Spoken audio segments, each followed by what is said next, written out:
I am very excited to call to order the Common Council discussion on the topic of sustainability. This is not a situation in which we need quorum. I will note that we have a majority of alders online. And so I will work to get your hands online as best as I can. But thankfully we are in this chamber and it's a lot easier than in the other space. So I am going to let Jessica take it away. Thank you, President Vitever. I'm Jessica Price. I am the Sustainability and Resilience Manager here at the City of Madison. I lead our Small But Mighty Sustainability and Resilience team, and we're really excited to be joined here today by several of our colleagues to share the 2025 implementation report for the City of Madison Sustainability Plan and provide some presentations that talk about the highlights of what we've accomplished since it was adopted in late 2024. So we cover a little bit more than 2025. Consider it a bonus. So I'll go ahead and share my screen. I hope that it works right.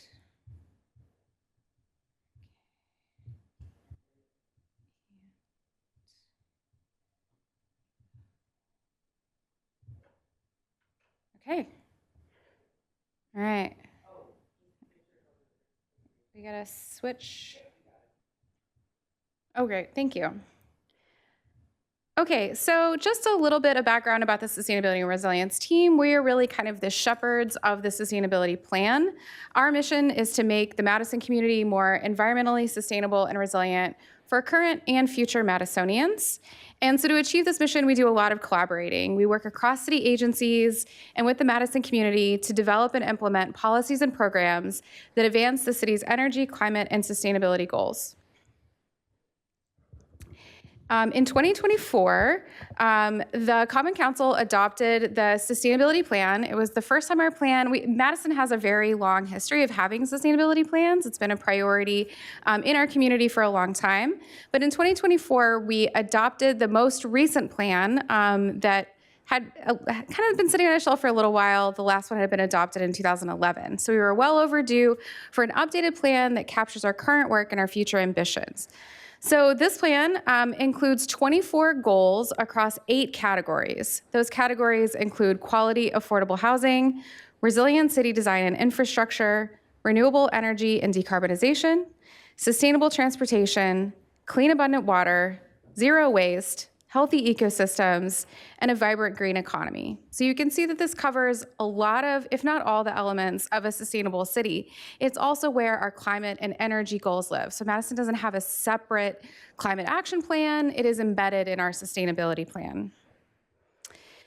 This plan was developed through a really rigorous community engagement process that included a community-wide survey that had more than 16,000 responses. It was offered in multiple languages.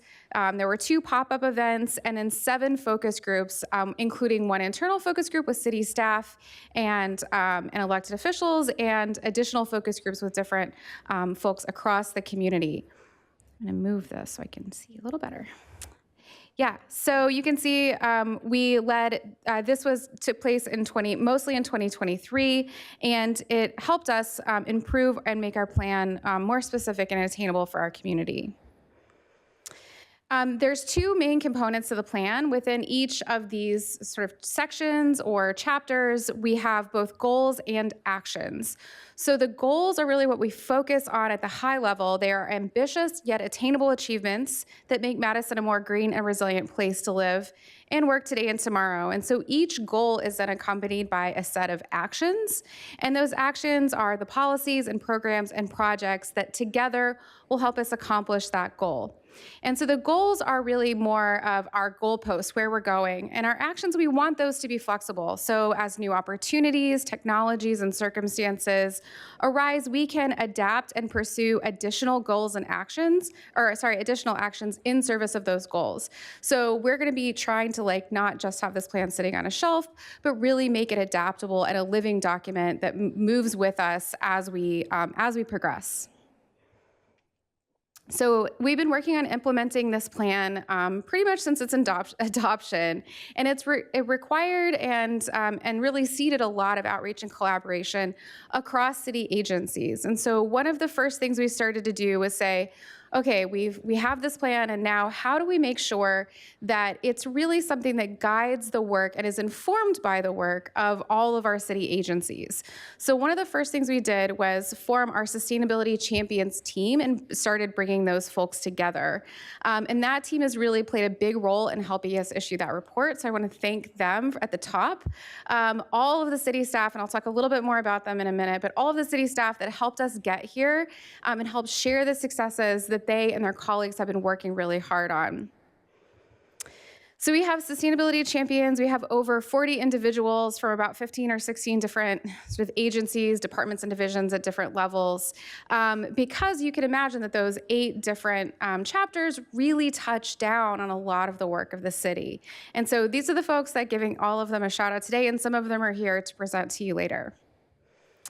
So the champions' roles, they're dedicated to driving progress on one or more of the plan's goals within their agency. They serve as a point of contact for us on the sustainability team and a resource and expert for community questions.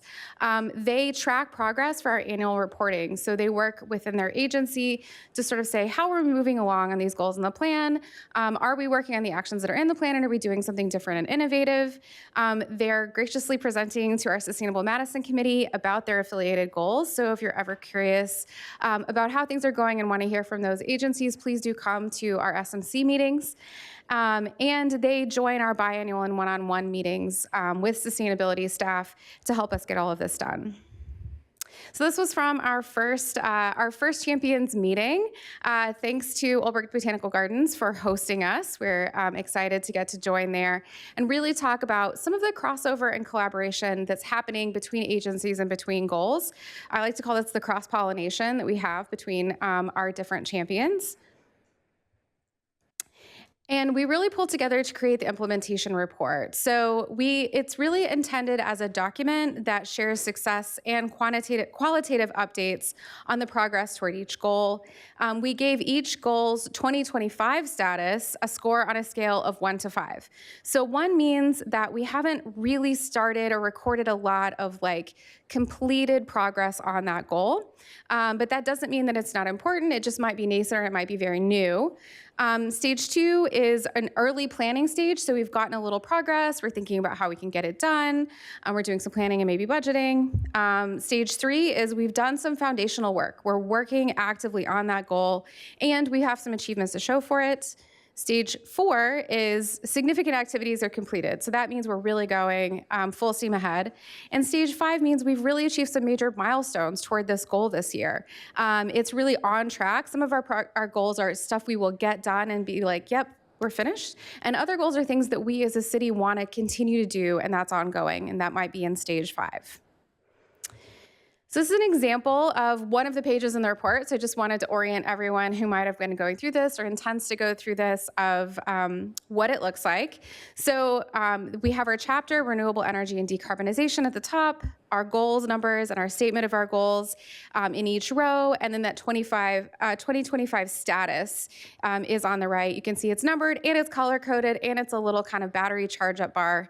So we really wanted to make it clear at a glance what's going on. And I'm happy to say that most of our goals are either in that 3 status, so we're moving on that goal, and we're moving along quite well. Number 4 is we've achieved some major milestones in that goal. So that's where most of our goals are. We have some that are at that 5 stage, which means we're completing major milestones and we're really knocking it out of the park. And some of our goals are a little bit earlier than that. Maybe we're still planning it. Maybe it's something we haven't started yet. And that's okay, because this is a plan that's supposed to be taking us into the future. So we didn't want a plan that just captured all the things we're doing right now, but we wanted a plan that captured some of the things we want to do in the future. And out of 24 goals, it might be difficult for us to do all of them at the same time. We can do great things. We may not just be able to do it all at once. And so today we have some highlight presentations spread across our chapters. So we want to have a representation of folks that might be interested in those different elements in the plan. So from our zero waste section, we'll have an update on our farmers market food scraps collection with Brian Johnson. I will give an update on our air quality monitoring project that fits under our resilient city design and infrastructure elements. We have some healthy ecosystems updates from Craig Klinke on the Madison forestry planting. We have quality affordable housing updates on the Efficiency Navigator. I'll be back for that one. And then we have a lot going on in renewable energy and decarbonization. So we'll hear about the Building Energy Savings Program from Greg May, the renewable energy and efficiency work that our facilities team is doing. We actually have John Evans and not Brian Cooper. Sorry about that, John. And then an update on decarbonizing the city's fleet with Rachel Darkin. So there's a lot going on. And I know, hopefully, everyone got a copy of the plan in advance. So we're happy to kind of take questions on anything we don't cover here, but really wanting to get some excitement about the highlights that we presented. Where are we going after this? Skipping ahead. This summer, we're going to be working with our champions to gather baseline data for our metrics reporting. So not only are we giving these annual implementation updates that kind of offer highlights about our accomplishments and track how we were doing in a given year, but we're also going to be measuring our progress. So each of our goals we wanted to make a SMART goal, so it's time-bound, it's quantitative, you can measure it, and they're kind of compared to a baseline. So the first thing we need to be doing is make sure we have all of our baseline data together, and then we'll be working on quantifying our progress every 4 or 5 years or so, so that we are tracking that in a measurable way and using our data. We're going to be meeting in our small groups to identify and pursue opportunities for coordination and collaboration. And then, of course, across our different work planning and budgeting exercises across our different agencies, the sustainability plan will be feeding into those decisions to make sure that we're aligning our priorities, our capacity, and our funding to implement the plan. So I'll pause there before we bring up Rachel to talk about sustainable fleet. Go fleet. And I'll cue up your presentation, Rachel.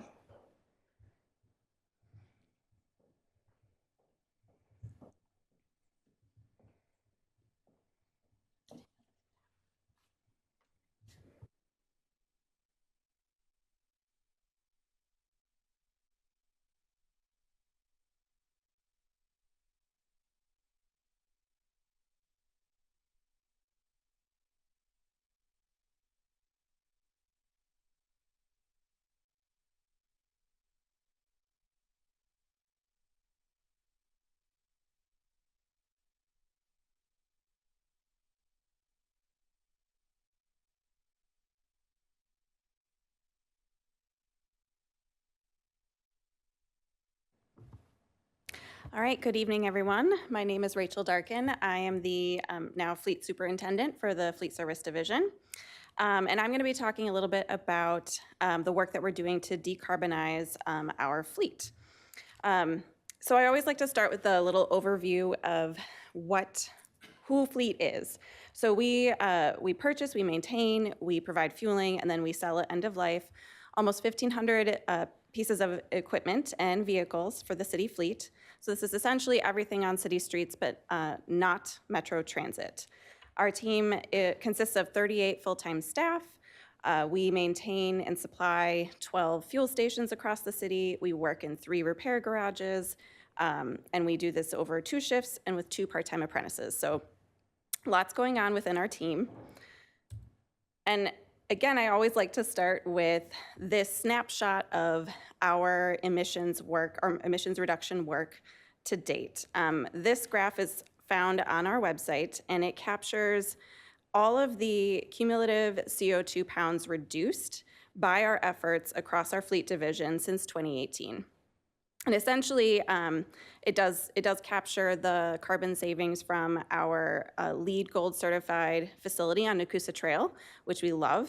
And we are really focusing on 2 separate prongs for our fleet. So that's putting electric and hybrid vehicles into service, and that's captured in the very the bright green color in the middle of the chart there.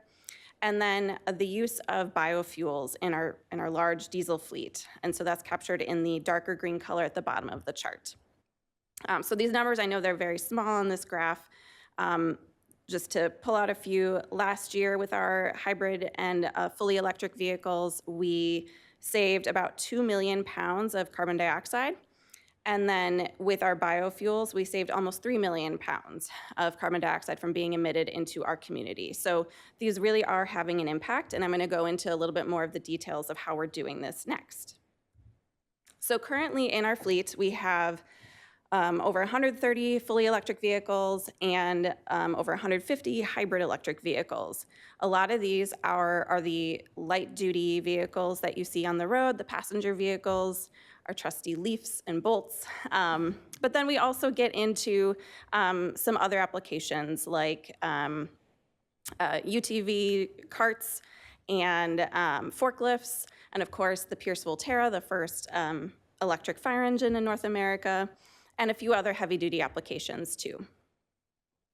We have found that electric vehicles work extremely well in the light-duty space, and so as we look at replacing our vehicles when they come end of life, we're always evaluating, is this a place where an electric vehicle will fit? Is this a place where a hybrid vehicle will fit? And how can we work with our partners in engineering to make sure we have the charging infrastructure ready to go?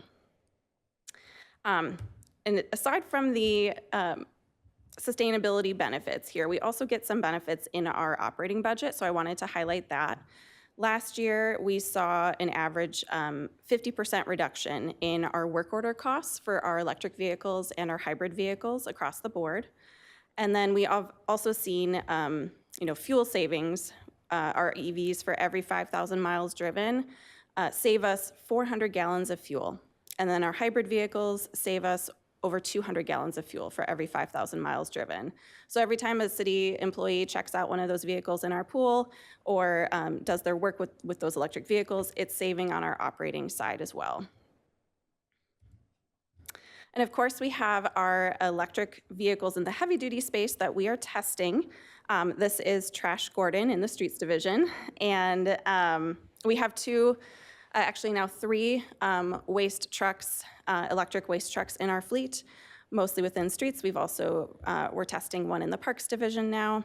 And we're finding where these pieces of equipment will fit best within our operations. It is definitely still a test at this point. The state of the heavy-duty EV technology in the industry is just not quite where we need it in our cold weather climate, but it's getting there. So this test allows us to keep figuring out how it fits within our operations. But the other side of it is that these vehicles are more expensive up front, and they come with a heavier lift in order to get the charging infrastructure installed in our city facilities.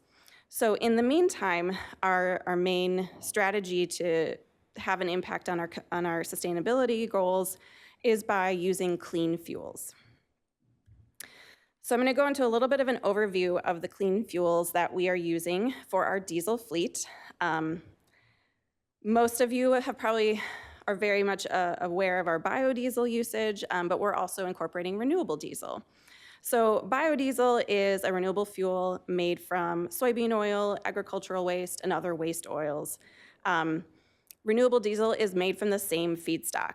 The place where they differ is really how they are produced.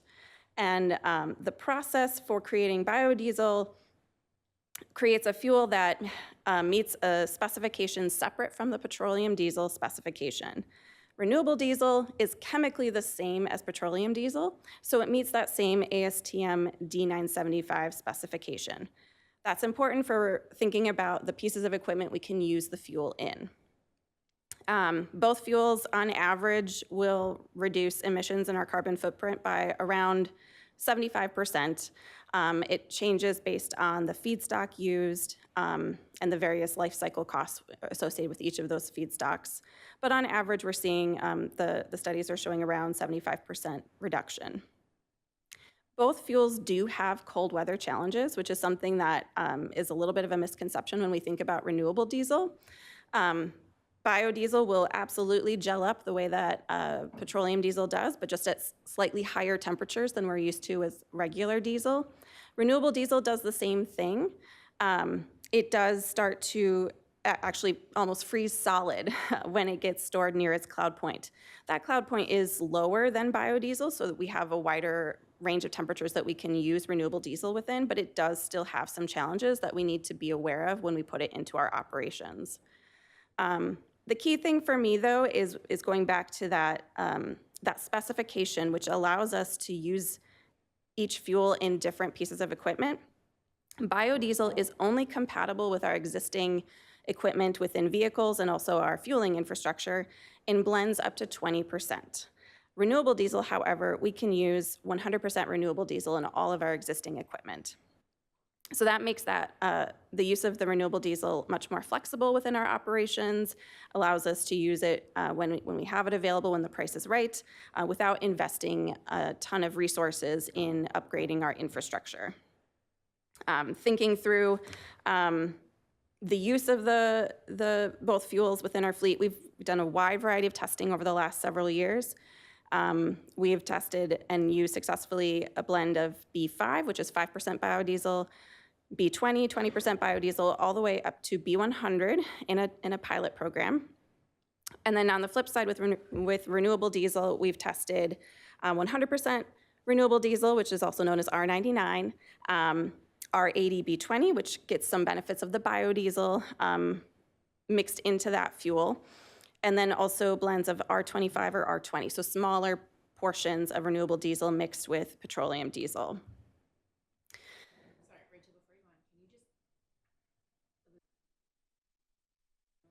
diesel? I might have missed it. Yes. So the difference between biodiesel and renewable diesel really comes into its chemical structure. It's made from the same waste, feedstocks, but the process to make them are different. So when you end up with renewable diesel, it's chemically the same as petroleum diesel, whereas biodiesel has a different chemical makeup. But they originate from the same waste oils. Correct. Mm-hmm. Yep. So back in 2018, our former superintendent was very wise and introduced a variety of biodiesel blends into our fleet. And starting in 2019, we've been operating under a program of ordering B5 in the winter months and B20 in the summer months. Starting in 2022, we embarked on a 2-year B100 pilot. So we were able to test the use of 100% biodiesel in about 18 pieces of equipment over a 2-year period. And that was very successful. We were able to run 100% biodiesel in sub-freezing temperatures. And we also learned all of those limitations when it comes to the infrastructure that needs to come along with the use of B100. Using B100 meant adding equipment to each of those pieces of equipment, each of those trucks, in order to actually run the fuel. And it would also require us upgrading all of our fuel sites, putting in new tanks and things that were compatible with 100% biodiesel. When you think about our size of our fleet on the heavy-duty side of things, it's over 500 pieces of equipment that span everything from fire engines to street sweepers to garbage trucks to you name it. And trying to work with a company to engineer the correct add-on equipment to all of those different platforms becomes a really huge lift. So in 2024, we began testing renewable diesel in the fleet. And we started with a limited test in the summer of 2024. We only tested R99 for about 2 months. And we wanted to make sure that A, that it would work within our equipment, and B, that there would be no operational impacts for the agencies using it in their fleets. And we heard crickets, which was amazing for us because that meant it was doing exactly what we needed the fuel to do. So in 2025, we expanded our test and started figuring out what would work well in those cold weather temperatures. Because again, renewable diesel reacts a little bit differently than biodiesel, and we need to be really careful when we get into temperatures below freezing. So we were really successful with R25 in the springtime months, so like in March where there's a lot of shoulder temperatures between cold and warm. And then we've also tested R80 B20 over the last summer. And now we're embarking on an effort to really solidify what renewable diesel looks like in our fleet, in our program going forward. So this winter, we've been able to test a blend of R20, as I mentioned before, and this one has proven perfect for operating in those sub-freezing temperatures. We've gotten 5 loads of it now over the course of this winter so far, and it is able to do everything that we need it to up to 0 degrees Fahrenheit. So it seems as if this is going to be the backbone of our winter fuel program. And then going forward, we'll be able to increase that percentage of renewable diesel in the warmer months and get more bang for our buck in that sense. And we're also looking at expanding the fuel sites that we are delivering this fuel to and offering to across our fleet. And I will pause there. Questions for Rachel? You want to wait and have the questions at the end? Okay, all right. It might be like ping-ponging then, but.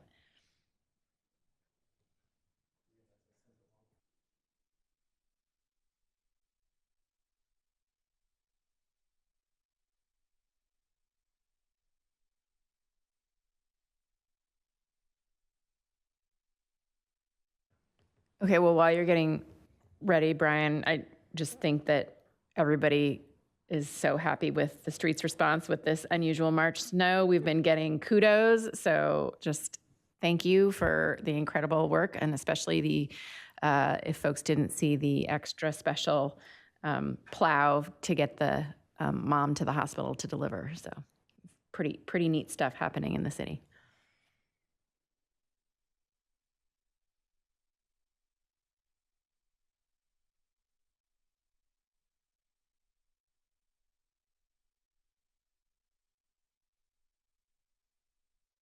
There we go. Yeah, so I hardly deserve any of the credit for the plow work that was done. That was all of the staff, the assistant superintendent, Roger Kleiss, working like way harder, longer hours than this, and our staff did an amazing job. So good job to all of them. So I just get to talk about it. So I look great, but like it was really their hard work that did this. But I'm here to talk about our food scrap program here. So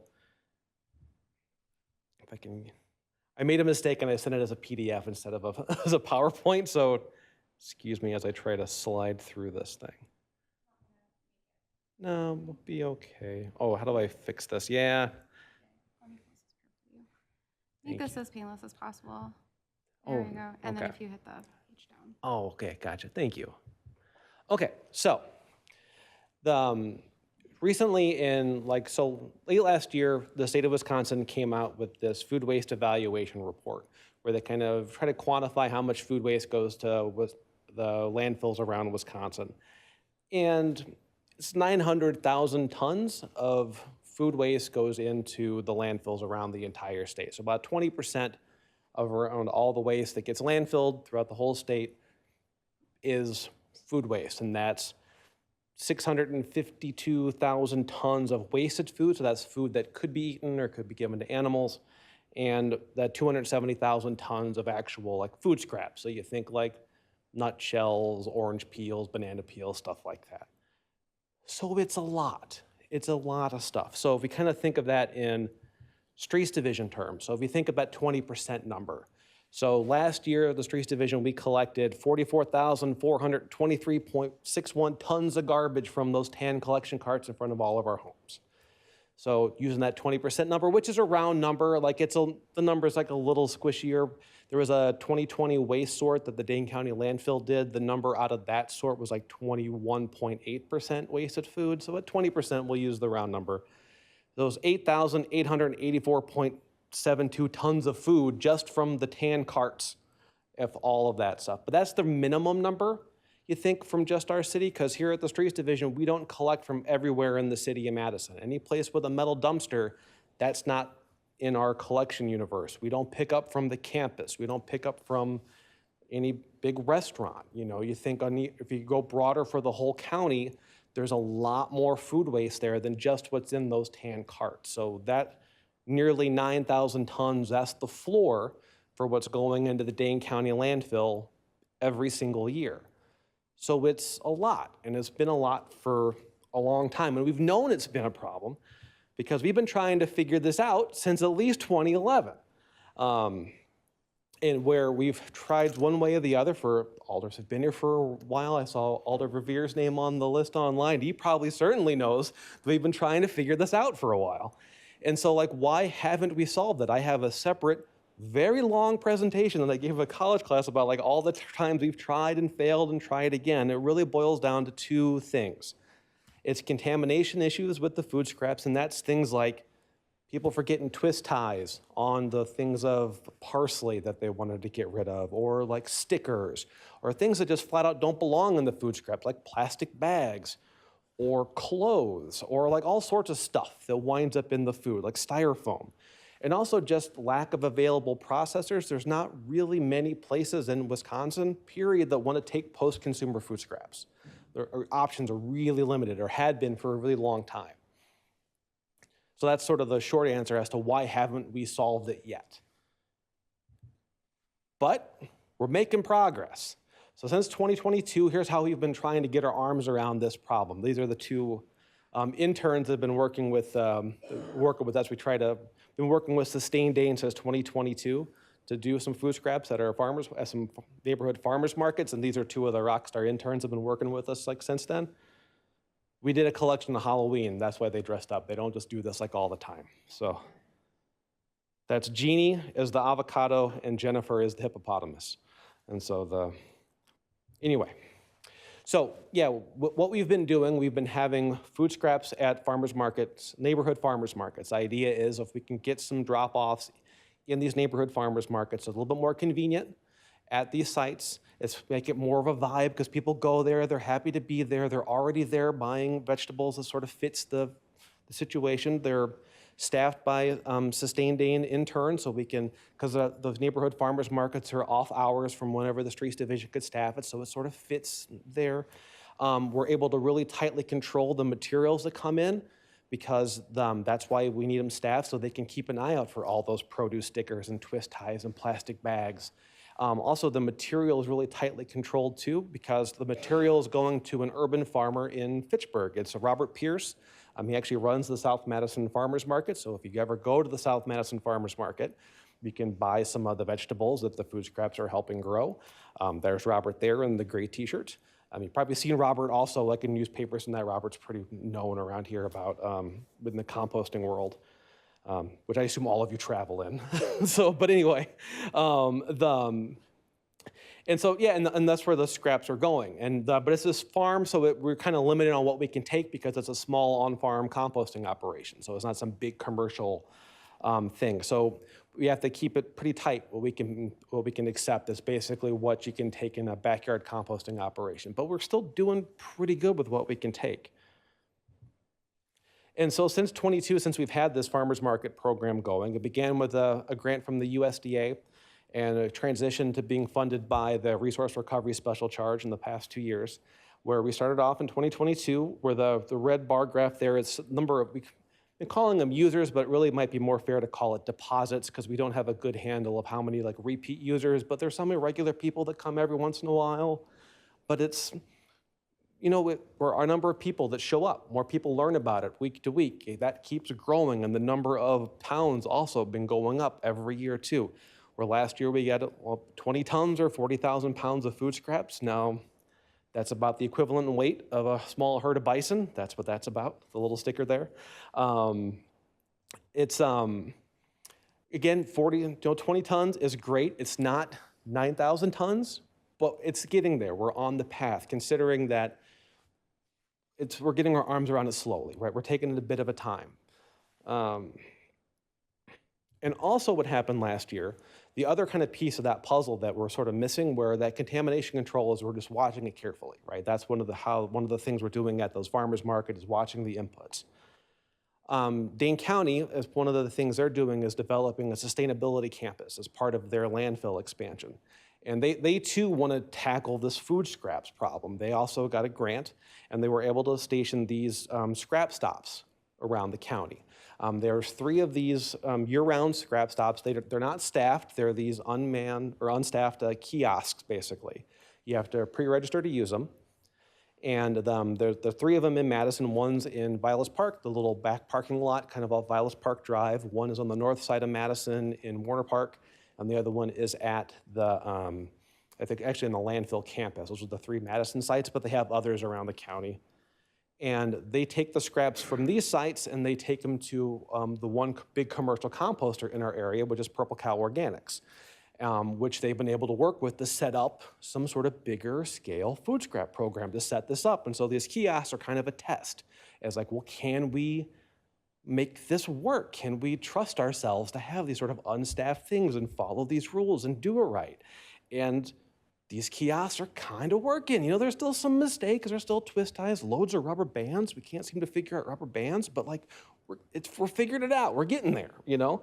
And they've had pretty good use. Those numbers are just from the City of Madison kiosks. It doesn't count like the Fitchburg one and stuff like that in there. And so going on to this year, like our farmers market program, we're adding one more market. We're going to be at the Eastside Farmers Market, the West Community Market, and the South Madison Market again. We're also adding the Capitol View Market. That's on the east side off Cottage Grove Road up by the Metro Market there, if you're familiar with that one. Now, the Dane County grant does end this year, so those kiosks might end, but like we're kind of figuring out like, well, how do we keep them going, or what sort of, we're finalizing a plan how to make that work. So I don't want to like speak into being here publicly what we're figuring out, but we're getting there as to how that's going to work. And also just as we keep going, how do we keep this momentum growing? How do we keep this? Because as we're watching this program grow, we don't want to ever lose this momentum. Because I think one of the other problems we had with our program is that early on in 2011, we jumped to try right to curbside pickup where we weren't ready for it. We didn't have a lot of things established. We made a lot of mistakes early, and we don't want to repeat them ever. So we're just we don't want to lose this momentum. We want to keep growing it. And how do we keep doing that and keep moving forward? But since I'm talking about food scraps, one last thing is that that's really the last consideration when it comes to food scraps, because I mentioned early that a lot of the food that goes to the landfills is food that could be eaten. So we can't forget about that step. Composting is like the end part of the spear. As like you think of a waste hierarchy, they show it like an upside down triangle, right? Composting or recycling is always the point down here, but waste prevention is always up at the top. So when it comes to it's food waste prevention. So if you have food you can use, finding some place that could use it either through donation or some other way to use the food, getting it to the hungry people that can eat it, please do that.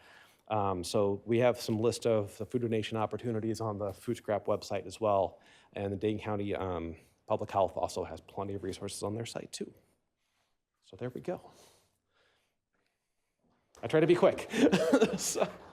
All right, so we're still holding questions. I'm gonna have so many questions when we get there. So just warning you. Okay, and then one more and then questions, and then a break, and then the next set. Is that the plan? Yeah. Thank you.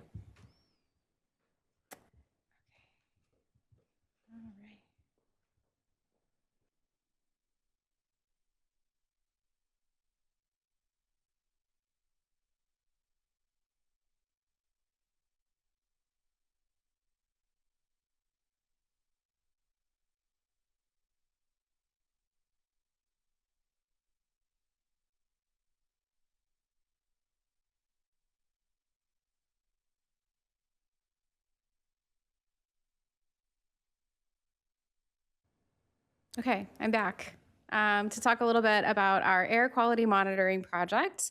This is a project that is spearheaded by the Sustainability and Resilience team. Wanted to give a little bit of an overview, start from the beginning about, really when we think about air quality, what do we mean when we say air quality? And at its very basic level, it's just describing how clean and healthy our air is to breathe. It's measured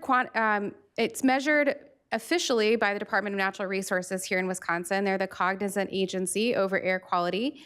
And they're looking at 6 air pollutants that the Environmental Protection Agency says the ones that we as a nation should keep an eye on to determine how clean and healthy our air is. So they look at ozone, particulate matter, carbon monoxide, lead, sulfur dioxide, and nitrogen dioxide. These come in a couple of different forms, so they can be gases or they can be solids or particles. And so today we're going to narrow in on particulate matter. Particulate matter is what we're looking at with our sensor network here in Madison. It's abbreviated as like PM, so you'll often see like PM10 or PM2.5. And particulate matter is kind of what it sounds like. It's tiny pieces of dust and dirt and other materials that are so small, they're suspended in the air and we can breathe them in. So anything as small as PM10, that's 10 micrometers and smaller. That's pretty teeny tiny. And then the finest inhalable ones are PM2.5. So that's what the EPA or the DNR or the health department are talking about when they're talking about particulate matter 2.5, PM2.5. These particles are so small that when we breathe them in, they can enter our lungs and our bloodstream, and they have very documented and understood impacts on our health. And so PM2.5, you can see on the illustration, those particles are so small that that several of them can fit on a grain of pollen, and several of those grains of pollen can fit on a human hair. So it's teeny, teeny, tiny. But when they enter our bloodstream, when they enter our lungs, they can have lots of different health impacts. So that respiratory, those breathing impacts in our lungs, it can lead to some effects that are like pretty common: runny nose, sore throat, coughing, but they can also cause longer-term issues or aggravate longer-term issues like asthma, bronchitis, and increase the risk of lung disease and cancers.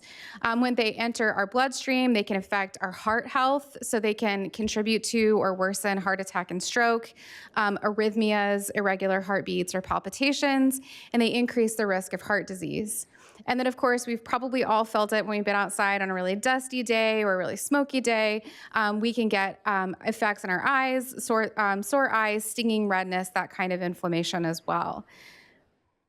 But it comes from a lot of places. So particulate matter we might think of as and be worried about those human-made sources of particulate matter, but there's also some natural sources of particulate matter too. So we can have dust storms, wildfire, pollen, volcanoes. I'll show an illustration in a little bit of just when we have a big storm system coming through, it picks up a lot of dust. And then also we have these human sources, burning fossil fuels in vehicles, in power plants and industrial facilities. That does cause the release of particulate matter.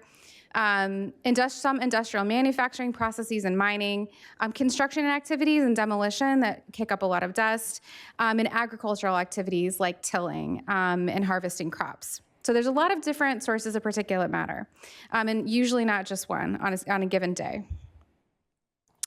And so anyone who's been sort of living in Madison for a little while has seen this pattern that is kind of becoming our summer norm of some bad air quality days in the summer when we have large air systems that are moving over the Midwest from the Western United States and Canada when they are experiencing their wildfire season.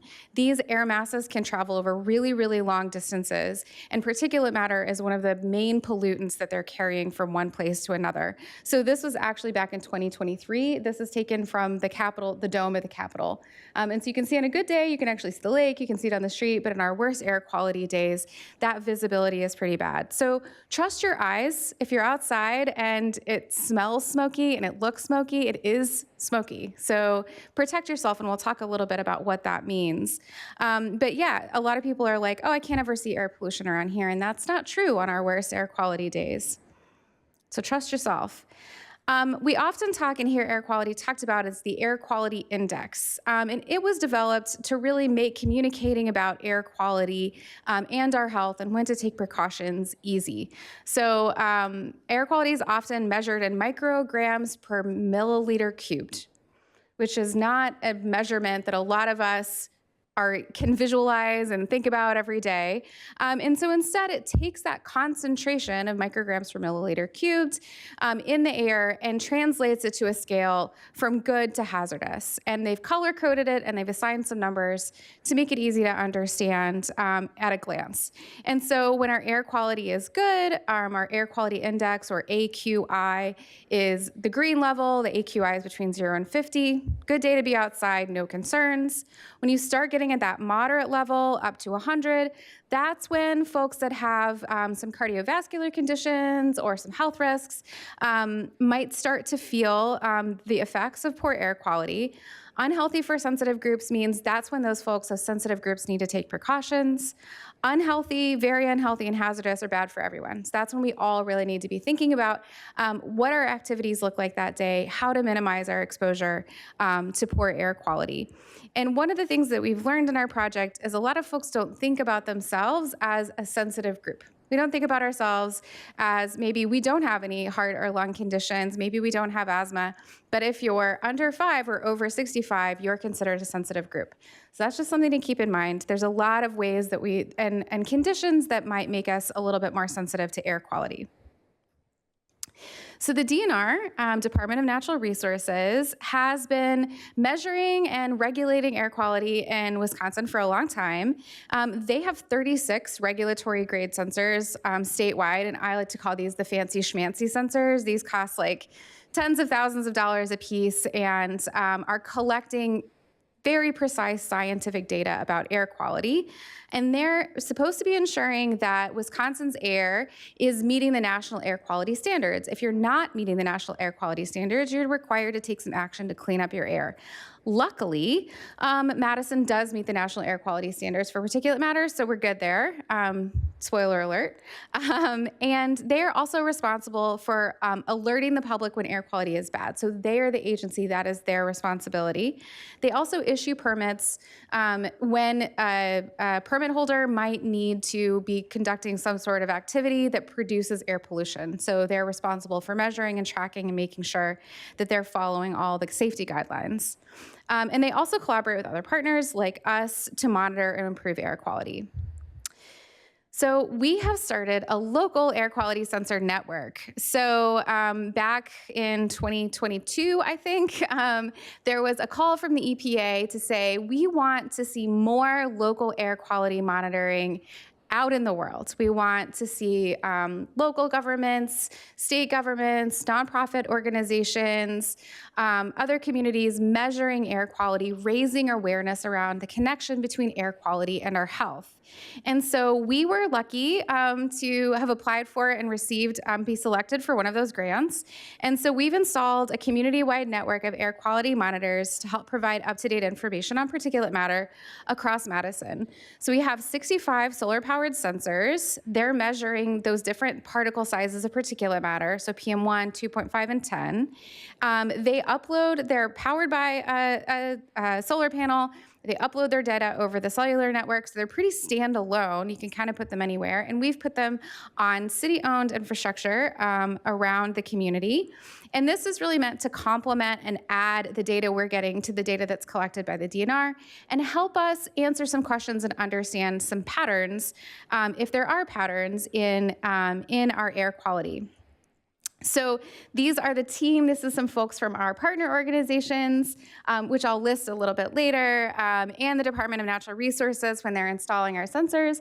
And you can see that these are the two places that we've co-located sensors with those fancy schmancy DNR sensors. So we have our low-cost sensors that are just to help us understand patterns. We co-located with them with the DNR sensors so that we know we can look at our data and their data and make sure that we're collecting data that's quality. So this is, you can see lots of different equipment in these photos. I really like to show them to folks. Some smart people on it. And so the data from our air quality network is now available online. And so we're still upgrading and customizing this resource. But if you go to lovemyairwisconsin.com, lovemyair.wi, this is what you can see. So you can see the sensors located around town collecting data, and they translate that, that data that's measured in micrograms per milliliter cubed into the air quality index, so we know, are we good, are we not so good? And you can kind of zoom in and check it all out. If you click on one of these dots, it's going to take you to the detailed information about the data that sensor has been collecting. So we can see this sensor when I took the screenshot. You can see that air quality at the moment was looking pretty good, and you can see the trend over the last few days. And that orange part, when the air quality got into that like hazardous for sensitive groups, and then even hazardous for unhealthy for everybody for a little bit. That is when we saw those rainstorms blowing through town. So this was not this last weather event we got this weekend, but 2 weeks ago when we saw, or a week ago when we saw those rainstorms coming through, that weather system had picked up a lot of dust and particles as it was moving through, and our sensors picked that up. So you can see it kind of ramps up for 6 hours-ish or so as we're getting a lot of wind and rain. The rain happens, it literally cleans our air, and our air quality goes back to normal. So we can see this little bit of an event here, and this is an example of the kind of thing that's pretty normal. This is natural variations in particulate matter, and it happens over a short period of time. So this isn't something that we need to be like, oh no, this is really bad. Like this is a normal change, but you can kind of track what's going on there. And so we're really interested in using this network to communicate about health education and resilience building. So really thinking through, if we're sharing this data with our community and we're sharing it with regulatory agencies, how are we as a city thinking about air quality when we're doing things like land use planning and transportation planning, citing our green infrastructure, thinking about reducing our emissions and tracking changes over time. It's also a great way to communicate about and give people another resource to think and make the connections between air quality and health. This was at Wear Red Day. The Foundation for Black Women's Wellness is one of our partners. They have a day every year where Red Day is focused on cardiovascular health and raising awareness and encouraging people to take action to monitor and improve their cardiovascular health. And this project is part of that work. So it's a great way to get people thinking about air quality, thinking about how it affects us, thinking about how we maybe check air quality. I try to say, check the air quality when you check the weather. Is it raining? How's the air quality? And that lets you know how much time you want to spend out that day. Do you want to take a raincoat? Do you want to take a mask? It's a great kind of way to just incorporate it into your daily life. And so I promise to shout out our partners. They have been integral to this work. They have been with us the whole way and have been doing an amazing job of communicating about this project, helping us design the network, informing and getting the word out to the community. So we've been working with the Foundation for Black Women's Wellness, the Mung Institute, the University of Wisconsin-Madison. We have some really great atmospheric and oceanic scientists working with us over there, Public Health Madison, Dane County, and the Latino Health Council. And of course, we're funded by the EPA. And so that is it for air quality. And now, questions. She's ready. And anyone, the otother presenters, I have a can whole turn on your... bunch. So okay. I was like, where's the raising of the hands back there? So I have a whole bunch, but I want to defer to my colleagues first. Okay, I'll start us off. All right. Rachel, I'm going to start with you. Okay, you didn't talk about buses. And they were in the news a lot about our electric buses and the challenges we've had. So can you talk to us a little bit about our buses? Oh, okay. Sorry. Okay. Here we go. I did not talk about our buses because we are not involved with our buses. The fleet division does not manage the Metro Transit buses. We are going to, we have had conversations with them about both biodiesel and renewable diesel, and we're continuing those conversations. But yes, that is why I did not cover them.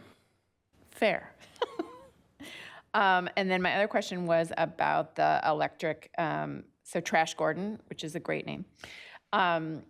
Do the drivers have to get any additional training on those vehicles? I have no idea. Are they like different in terms of how they have to get trained? So my understanding is not too much. And also kudos to Brian for the name for the trash truck, and also No Diesel, because he helped lead the competition for those names. Those trucks are actually Mack platforms, which we have other Mack trucks within the fleet too, so I think they operate fairly similarly. I know it's the same body on those trucks as well as the other platform, so there's not really anything different. They do have to be plugged in every night, though. Other questions for Rachel? I see somebody's hand and I gotta figure out whose it is. Alder Glenn, go ahead. I think it's Rachel because I just have to say I came in kind of late, so I apologize. But it might have been the next person. It was about the fuel. Yes, go ahead. Okay. What is the timeline for expanding any of the reusable fuel? Is there a timeline into the fleet? We are actively working on expanding that now. Part of the issue comes to the availability of the fuel within the Midwest. Most of that fuel market is really on the West Coast and also a little bit on the East Coast. So we're smack dab in the middle here and don't have a lot of options about how to source that fuel. So we also are dealing with a higher price per gallon for that fuel now as well. So we have worked with our finance partners to build in a cushion in our operating budget for 2026 actually to support expanded use of that fuel, but we are of course limited by our operating budget for fuel. And I would be remiss to point out the current fuel market and what is happening with the gas prices. We are not locked in any sort of contract for the renewable diesel price. So it is going up just like everything else, and we have to make smart decisions with our budget. What is the difference in gas and the cost? Yes, it varies, of course, based on the time and also the percentage of the fuel that we have blended into the petroleum diesel or with the biodiesel. I've seen anywhere from $1 to $2 per gallon as a premium over what the typical diesel would cost. We are actively working with partners within the region to talk about our renewable diesel pilot and the successes we've seen to try to show how well it works and build a coalition of demand within our market so that we have other options to source the fuel and hopefully bring that price down. Yeah, it's a hard time right now to be talking about bringing anything down. I think you touched on this a little bit, but just to kind of say it out loud, do we run into with the cold weather with like I think it's like the R20 fuel? Is there problems with that renewable? So that's why we go down to a smaller percentage blend of the renewable okay. diesel. Yes. So what happens with straight renewable diesel is the paraffin wax freezes up at a much quicker pace than even biodiesel does or petroleum diesel. I'm not a chemist, so I'm not going to go into the details of that. I wouldn't understand if you did. But that is something that we're testing for every time we get a new blend or like a new season because the feedstock might change.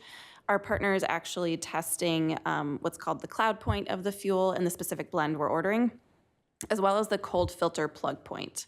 So our most recent load of R20 tested at -4 degrees Fahrenheit for a cloud point. So that's when it starts to get hazy and those paraffin waxes are forming and clumping.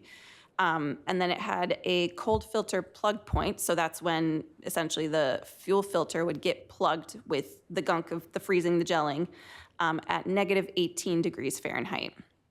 So this is why I felt pretty comfortable running that in temperatures down to 0 degrees Fahrenheit, which most of our winter it isn't that bad, but sometimes it does get bad. So the program that I'm anticipating developing is going to be something along the lines of, watching the forecast like we do anyway when we're looking at fuel deliveries, and we would just pivot to normal winterized diesel fuel in those when those forecasted Really temperatures dip down.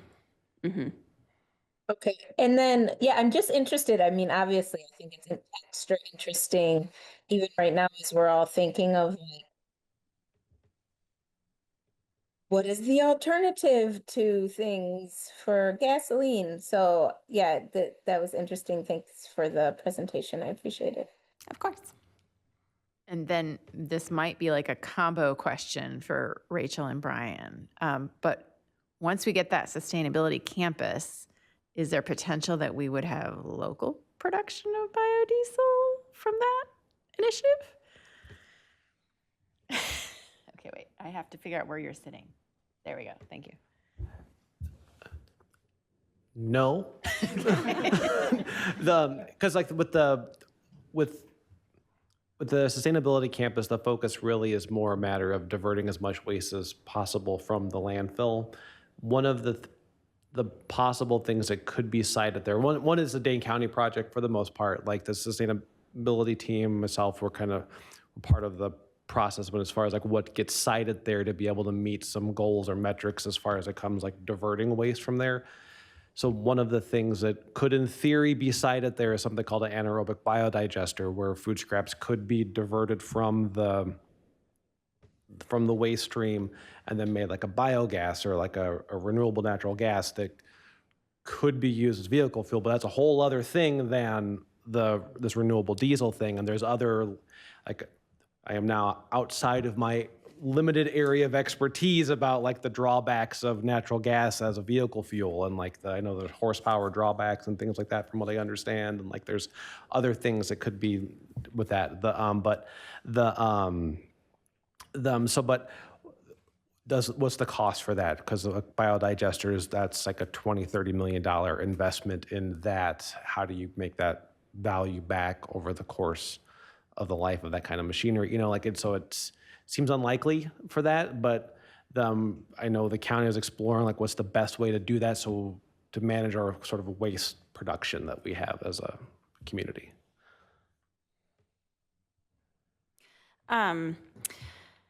Yeah, Brian is completely right. Also, when it comes to natural gas vehicles, there's a reason I also didn't talk about those in my fleet presentation, because there's, like Brian said, there's a lot of different considerations when it comes to those types of vehicles. It's a different fuel source, so there's different equipment. We would have to have the fueling infrastructure again as well. There's also extra safety precautions that have to be put into place in order to actually maintain those vehicles. And currently we only have one portion of our building that could do that. So we have tested some natural gas vehicles, but we are looking more at electric vehicles, hybrid electric vehicles for those gasoline alternatives, and then looking at clean fuels that are more drop-in fuels ready to just put in our current equipment until such time as the next technology, be it electric vehicles or something else, is able to meet our heavy-duty equipment needs. Alder Glenn. Yeah, about the food scrap one, I just had a couple questions about like future of expanding it, and then like for just like cost purposes, what is the difference between collecting the food scraps in versus like landfill? Is there a big cost difference? Well, I don't have the numbers in front of me to kind of go with that. To landfill food, Okay. to landfill food, to the landfill in general, it's like, I think $53 or $54 a ton for that. So here in the Midwest in general, it's relatively inexpensive to landfill things in general. That's one of the things that why places on the coast tend to lead more on just waste diversion activities in general, because their tipping fees is what is called in the industry tend to be very high. And so they tend to, you want to divert as much as possible just for the budgetary part of it. In general, like our food scrap program, to divert the 20 tons of food scraps that we have, it's more expensive to our food scrap program or farmers market program is to do that. But I think as part of a broader process and a broader commitment to not landfill this valuable resource, because we are composting that, we are literally growing vegetables at this farm in the south side of Madison with it. So I guess it depends on, there is more cost to it though. I think it's around like $70,000, I believe, is what the cost is for this budget year for the 4 farmers market we're going to have. So that's going to be more than the 48,000 tons, I think we're going to shoot for this year. I mean, obviously, if we were just going to landfill it, it would be way cheaper. But what do we value as far Not in the as like, long run. in the long run, though, right? I mean, how do you want to Right. cost about like the methane emissions that you're preventing, about the trying to think other costs for that. But we got to slowly build this program out, because how much, as we slowly try to normalize this behavior of diverting food scraps from the landfill, that's kind of what we're doing here now, is start to slowly build this out, to build more interest, build more knowledge about this, so whenever we can try to start growing this more, to eventually get to some sort of curbside program again, to pilot this once we're able to invest in what that infrastructure would be, because to do curbside pickup is going to require trucks and people to do it, and that's pretty expensive. So we got to make certain we're going to do it right before we make that leap, and we got to make certain the place to take it is ready for that once we get there, because we don't want to jump into it and then, uh-oh, it's too dirty, they can't take it, and then where are we again? And then we know where that road leads. We don't want to be there again. So we just want to keep gathering string, make certain we're ready, make certain everybody's excited. And we've done as much as we can with these drop-offs, and then make that investment and go forward there. And so we're just still slowly pushing this rock up the hill, I think. Yeah, I just want to say I'm really interested in this. I've shared before, but I have a culinary degree, and I've been involved with like Dane Buy Local and in the food scene, and Troy Gardens is over here with me, and Reach and Feed Kitchens and all of the things that has came out of there, and it is the future, and it is something that each person can do even at a small scale and make such a big impact, let alone at a farmer's market. I've worked with known Robert Pierce since I was a child, and his work is, we beg him for his soil. And please don't say dirt, say soil. Everyone should know it is his soil. But yes, this is all very interesting to me, and I'm excited to hear about it and appreciate your time. Yeah, like you're absolutely right about, you can do it yourself. I mean, for backyard composting, one of the things we have, you link to it from the food scrap page, is like home composting guides that you can pick up from public libraries as well, about how to do it, how to problem solve it. UW Extension Dane County has some classes you can take about how to build your own bins as well. So if you have the space and composting relatively easy. It's 3 parts brown, 1 part's green, a little bit of water, and some chicken wire, and you're good to go. If you've got the time and the inclination, it's pretty simple to do if you're patient. And yeah. Alder Matthews.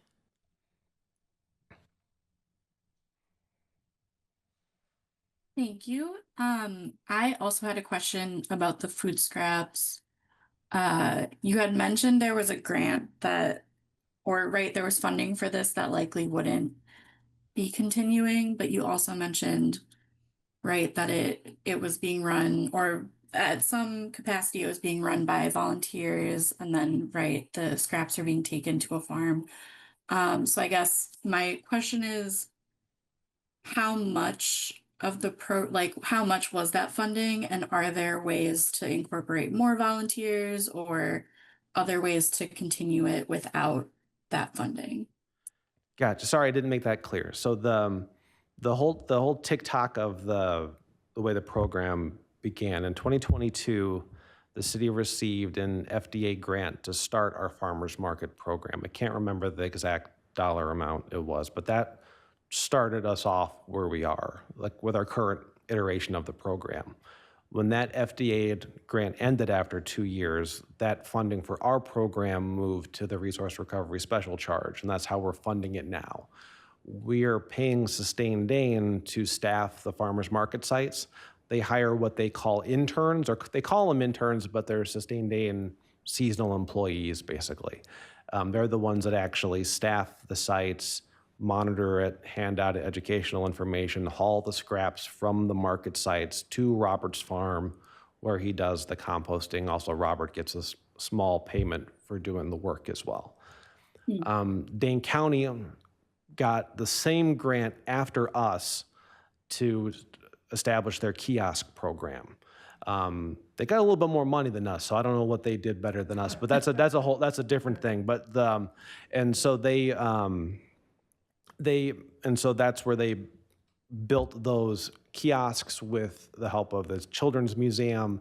They bought a little truck and they started this kiosk thing. I'm also through the FDA, but that grant also ends, I believe, this June, or I think June 1st is whenever that grant comes to a close for them. And so that's just a matter of continuing it on from there. Okay, thank you. Sorry for my No, it's, misunderstanding. I was speaking so quickly up there, Alder Matthews. I don't blame you for not keeping your eye. But so what I'm hearing is that our program, that's funded, we're good there. And then it's just a question of how it can expand in the future. Correct. Yeah, it's just like, and then how do we keep growing it from here, from going from farmers markets on the kiosk program that the county had has proved successful? Like, do we, as the city, do we want to keep going something similar? I mean, the streets division, we have our own year-round drop-off sites. Does it make sense having year-round food scraps there and us hauling it? Or do we find some version of this kiosk thing? There's only so many places to put those big county structures. Are there other options out there? But at what cost do we do that? Or does it make more sense to expand what food options that we can take at our farmers markets? Unfortunately, that means maybe not working with Robert anymore because he can't take everything at the farm, but the Purple Cow Organics can take more things at their site than what Robert can because they're bigger, their piles get warmer. So we'll see. You know, there's just a matter of finding our way forward, what makes the most sense for what we can afford at the time, and kind of keep growing interest and expanding the best we can as we grow. Great, thank you so much. Alder Ugair. Thank you, President Bidwer. This is a question from the air quality presentation, Jessica. There's a note in there that you could foresee the use of the local air quality data in land use and transportation planning. Immediately had a number of things come to mind, but I wonder if you could share what you thought those might be. Sure. There's some really good examples from around the country, and I don't want to speak for my colleagues on what any of them can do in their work specifically, but for example, some places are using air quality information to strategize what routes they're going to use their electric buses for. So if you have areas that you know that you might be seeing a lot more heavy traffic, you can strategically dispatch that no to low carbon transportation to those areas that might have higher particulate matter than others. So you start to sort of lower that contribution from your transportation as a city. We're doing our fixed routes right now with electric buses, which is awesome. So I won't speak for Metro and how they're planning their routes because I know that's a science. That's one example of how we're using it for transportation. One of the things that we were asking when we started this project is it's part public information and part research to understand kind of what are patterns of what do we see when we're examining particulate matter concentrations like over space. So do we see parts of some sensors in some areas that might have higher particulate matter than others? We're not seeing that pattern here in Madison, so that's really good news. And so we have less of that kind of happening right now, but this allows us to monitor over time. And so if we are starting to see that, we can sort of start taking corrective actions. We know in some places where they see, again, particulate matter coming from roads and highways, you can use like natural barriers like trees and buffer zones to keep that particulate matter might not travel that far into a neighborhood. And so if you can use those natural kind of green infrastructure solutions to kind of catch that particulate matter before it travels, that's another way that you might start planning your land use, your transportation sort of layout and patterns in those ways. So those are just kind of some examples of what we could be thinking about. And then of course we know that there are just sort of some temporary sources of particulate matter. For example, construction, demolition, any kind of new infrastructure. And so if we have our sensors across town, we can kind of see as we're moving along, are we seeing that happening if we know that there's one of those sources nearby from a temporary perspective. So there's some examples of what's happening in other cities, and so this is very new. So we're sort of socializing this among our partners across agencies to say, here's a new source of information, and how can you use this in your work? So we're very curious to know what our partners can do with this information and think about that too. Have we collected enough yet to be able to see if construction activity, for instance, is having a significant impact?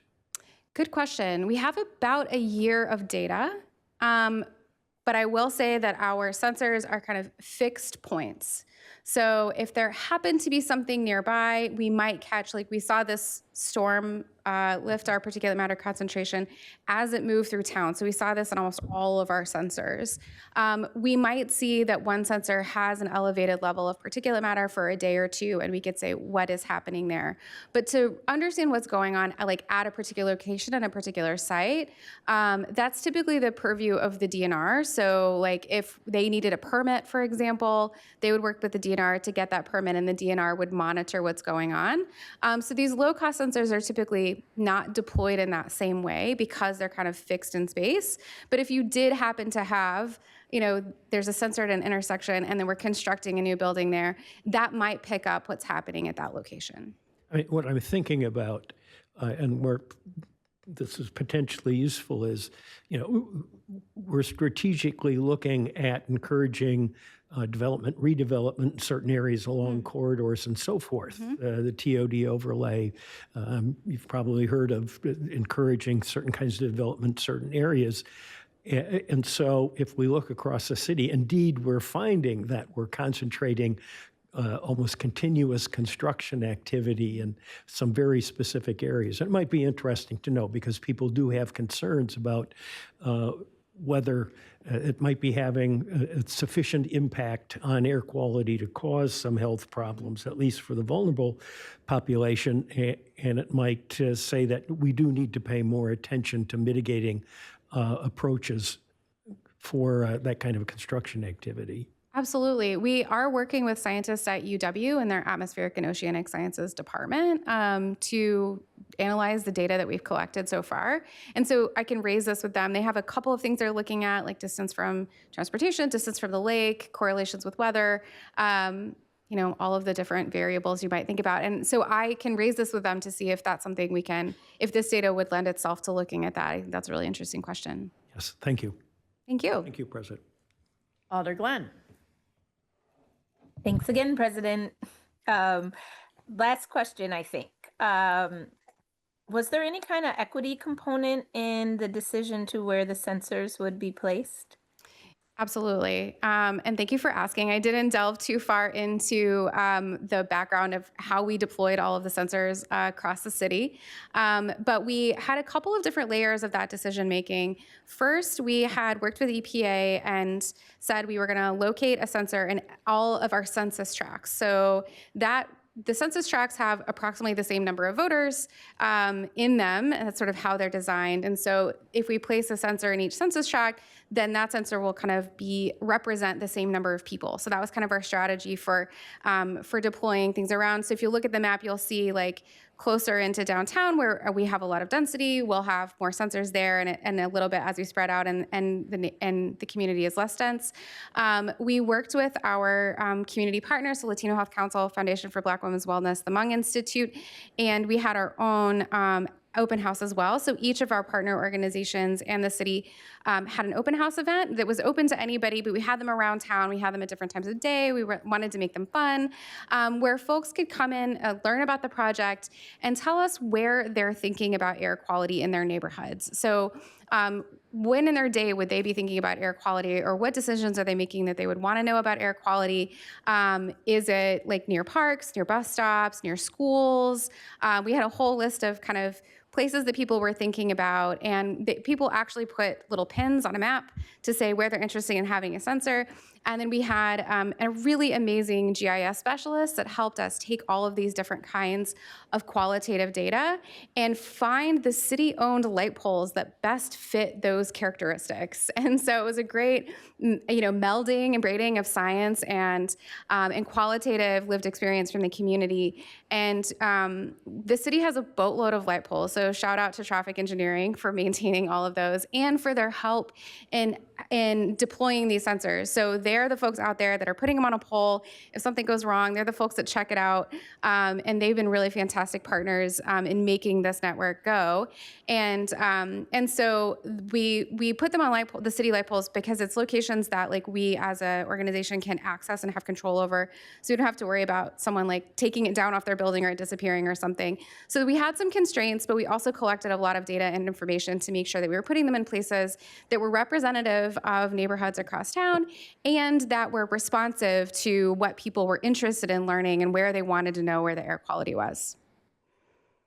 Thank you. Yes, thank you very much. And I agree with Audrey Gare I think it could be interesting as we build and become, plan for the future with those of us on like Plan Commission and thinking of what our city will look like in 5-10 years. This could be a really good measurement that we could use. Thank you.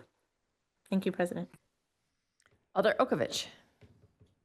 Yeah, thank you, President. I'm wondering, I have two questions. One is do we publish the air sensor data anywhere in our online portal?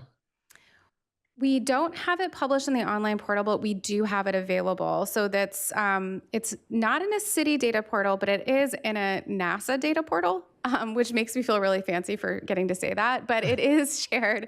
It is shared through a NASA data portal. If you wanted to sort of do a bulk download of all of that data, and it's available online on the Love My Air website. Okay. And then my second question is, have we looked at water sensors in like stormwater locations at all? I know we have a whole team that measures water quality, but that is, I'm going to say, literally not my department, and I don't want to misspeak for the stormwater team, the stormwater utility, because they have a lot of data and regulation that they have to match up as well. And so the short answer is yes. The slightly longer answer is I don't know much about it. Yep. Thank you. Alder Matthews. Thank you, President. I have just one more question about the air sensors. It kind of sounds like they're currently being used as like a background, like to just take in the general day-to-day. But is there any potential in the future of having, a handful of sensors that can be moved around for specific events or time periods or things like that, where there's maybe suspected to be more air pollution in a certain area?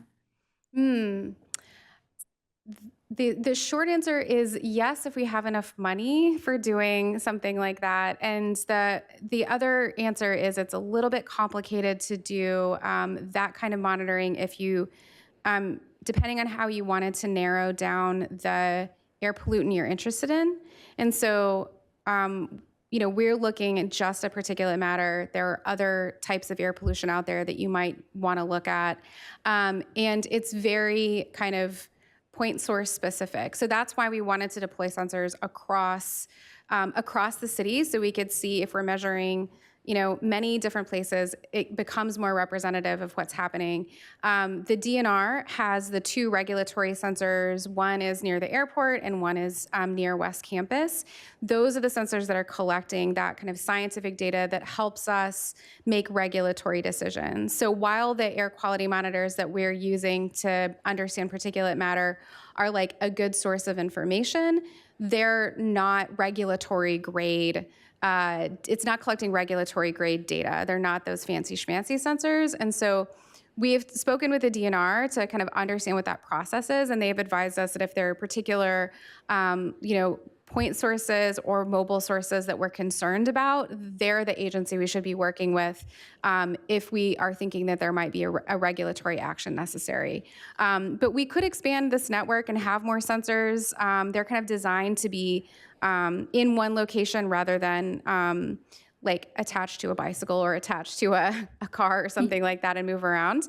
But we don't have additional budget right now for additional hardware. Okay, great, thank you. All right, so I believe you had envisioned a break. Is that what I am to understand? I think maybe, is that okay? Yeah, so Okay. do you want 5 or 10 minutes? Can we do 10 minutes? 10-minute break? Okay, so we will return at 7:37.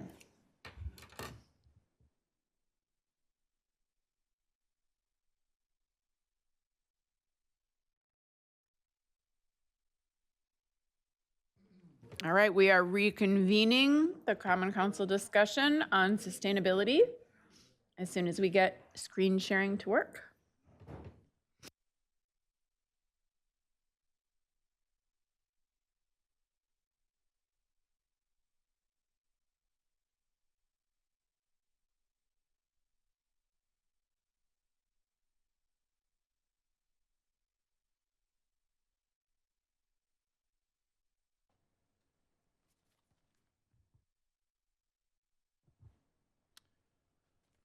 Well, greetings, everyone. Thanks for inviting me and giving Forestry the opportunity to share what we've been up to in regards to tree planting.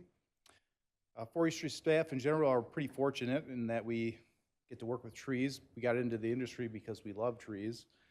And most of the people in our community find value in trees as well. Believe it or not, there are a few people out there that may disagree, but for the most part, we share a positive message that is pretty well received. Before we talk specifically about some of our planting initiatives and what we're going to be up to this year and what we'll be up to in the future, I think it's important to talk about species diversity and why it's important in our urban forests. Many of you are probably aware of Dutch elm disease. It was around in the 60s and 70s, and it killed thousands of elm trees across Madison and decimated our urban canopy. The loss transformed neighborhoods, caused major aesthetic changes, and prompted significant urban forest management changes, some controversial, like DDT.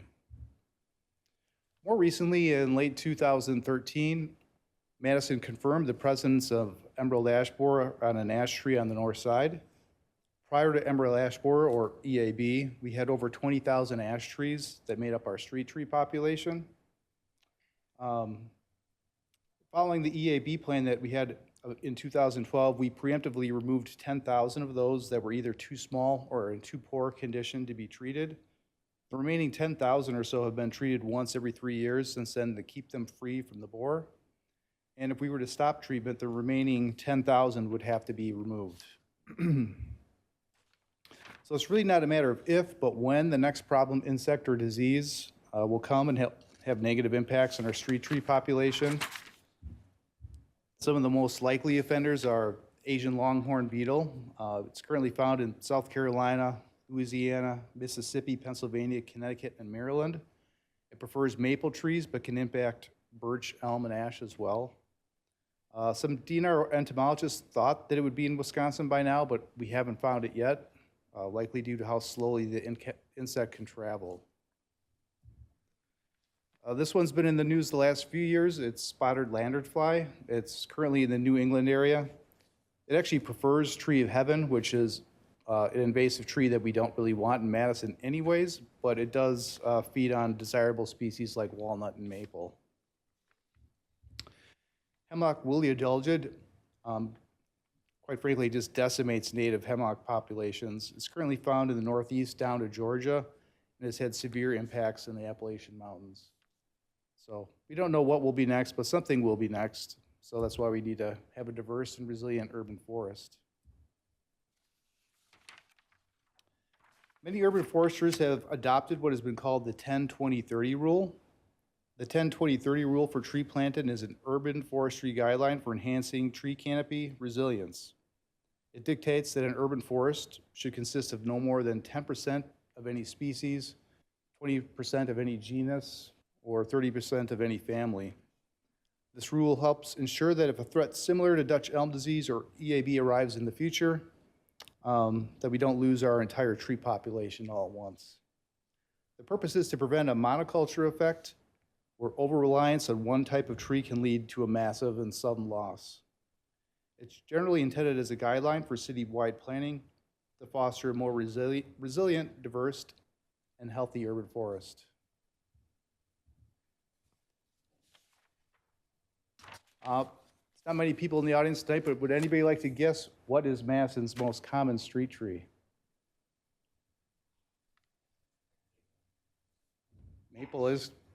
Maple, ash.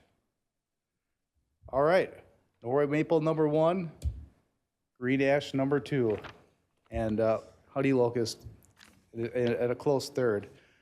So if you grew up in Madison or traveled here as a kid, it was pretty common to see tree after tree or street after street of Norway maples. Norway maple and ash were 2 of the trees that foresters used to repopulate cities after Dutch elm disease came through, and they were generally readily available by most nurseries. Unfortunately, we really didn't change our tree planting practices that much after DAD, and we continued to plant with very little diversity. And there's a street of Norway maple after Norway maple. So Madison Forestry planted 47 varieties of trees in 2025. Of those 47 we planted, fewer than 5% were maple, 0 were ash, and we planted a modest number of locust varieties. Generally speaking, species planted has an inverse relationship to our current street tree population as we strive to diversify as much as possible. Our forest is growing over time. We consistently plant over 2,000 trees per year, while tree removals have ebbed and flowed and then peaked in 2015 to 20 due to EAB. We still managed to plant more trees than we remove. The results of these dedicated and focused planting efforts has led to an increase in both the number of trees present in our community and the percent canopy coverage over time. Our most recent estimate indicates that Madison has approximately 30% canopy coverage. In 2025, we celebrated our 100,000th tree planting with our mayor. We planted a New Horizon elm, which if you're not familiar with it, it is a Dutch elm disease resistant hybrid that was developed right here at UW-Madison. And while we certainly can be proud of some of the achievements that we've had over the years, we certainly can't rest on our laurels. Urban Forestry Task Force recommendations that were adopted in 2020 recommends that we have 40% canopy cover. So our plans for this year, we're going to continue to plant a wide variety of trees across species, genus, and family to replant sites where removal is necessary. We have 40 sites this spring in our downtown area, mostly in grates or raised planters. We'll continue to focus on new neighborhoods on the periphery of our city, particularly on the far west side. It's kind of hard to see, but those like gold poker chips, they're kind of really stacked on top of each other. So we have quite a few in that South Point area of expansion. And we've been partnering with engineering the last couple of years on amending planting sites. Oftentimes in these areas of new development, we're left with the poorest of poor quality soil, rocky construction debris, and engineering has formed a partnership with forestry where we can amend those sites, take out the really poor quality soil, and put in high quality topsoil. So our trees can't just sit there and linger along for a few years, but can actually thrive. In 2024, we tried what is called a gravel bed. They allow us to purchase bare root trees at a reduced cost in the spring. We can install them in the spring, grow them out over the summer, where they can grow a pretty healthy and robust root system, and then we can plant them in the fall.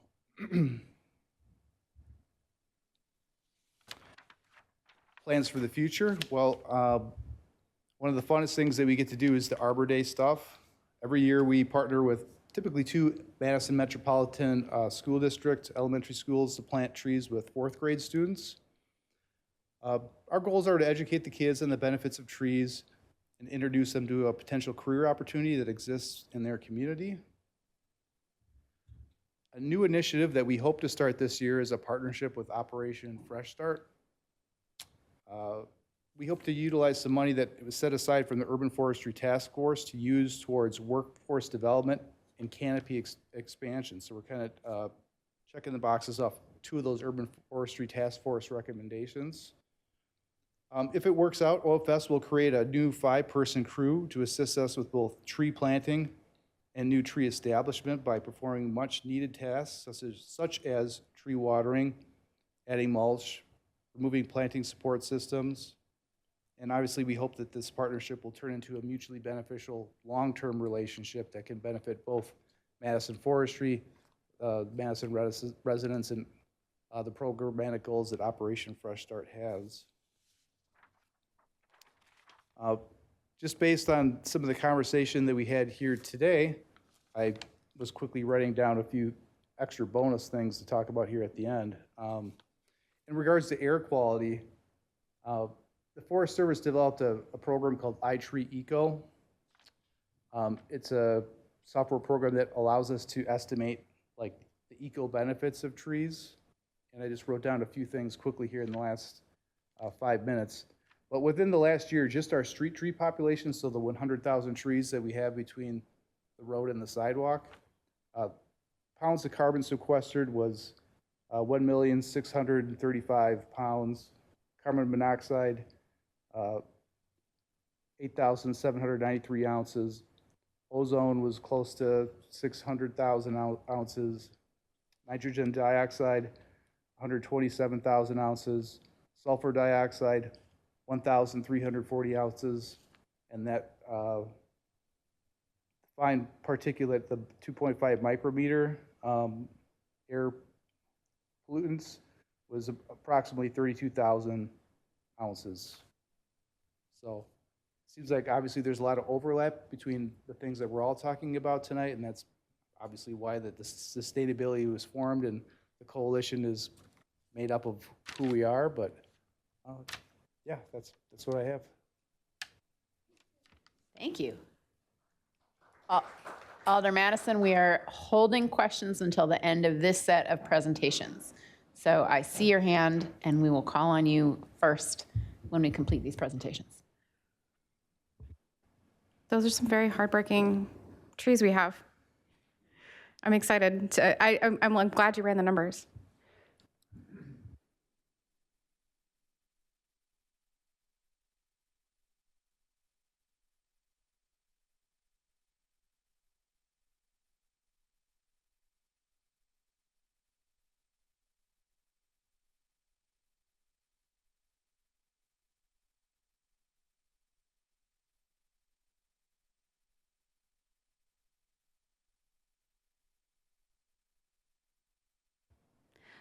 Okay, now we're gonna switch gears a little bit and talk about building energy efficiency and decarbonization, probably, and renewable energy for the next 3 presentations. So it's a bit of a different flavor. And I will start out by saying, because I will slip up and use a really wonky word probably in these presentations, decarbonization, which is got a lot of too many letters, and really just wanted to break that down quick and say what that means in the building context is to minimize and eventually phase out the use of fossil fuels in our buildings. And so those fossil fuels are a source of carbon emissions or climate pollution. And so to decarbonize those buildings just means that we're trying to reduce and eliminate the use of fossil fuels in those buildings. So just in case you don't scratch your head if I slip up and use a really wonky term. But I wanted to share with you about a presentation about our Efficiency Navigator program.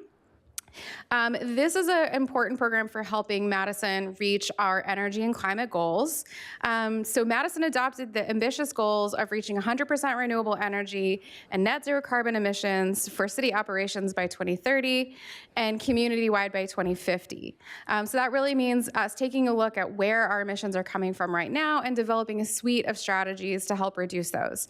A lot of what we're hearing about today is part of that strategy. So our urban forestry is absorbing CO2 from the atmosphere. That's reducing our overall carbon footprint.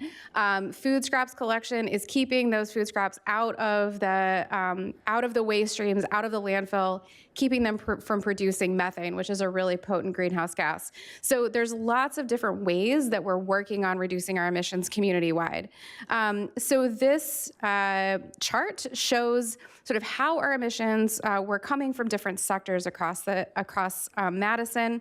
And you can see the combination of those orange, those two, the dark orange and the light orange colors are our commercial energy use and our residential energy use. So 65% of our greenhouse gas emissions community-wide are coming from our buildings.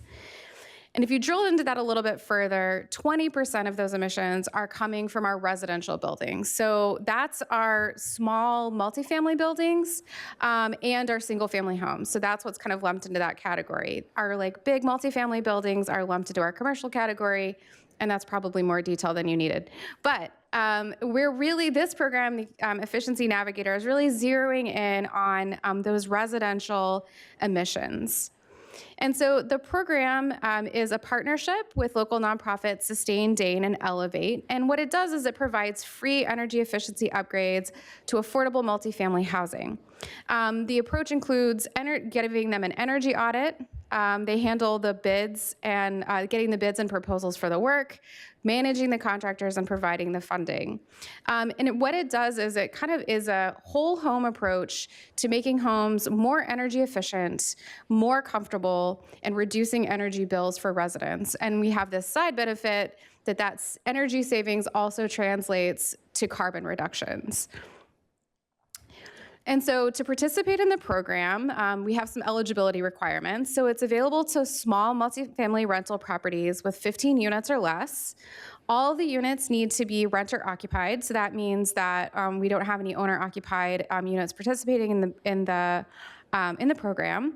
The rents have to be affordable to households that make 80% of our area median income or less, and that's a bit of a sliding scale depending on how big your family is. And these buildings are not part of affordable housing subsidy programs, so they're not subsidized like Section 8 housing or public housing. And the energy cost savings, these are places where the tenants are paying their utility bills.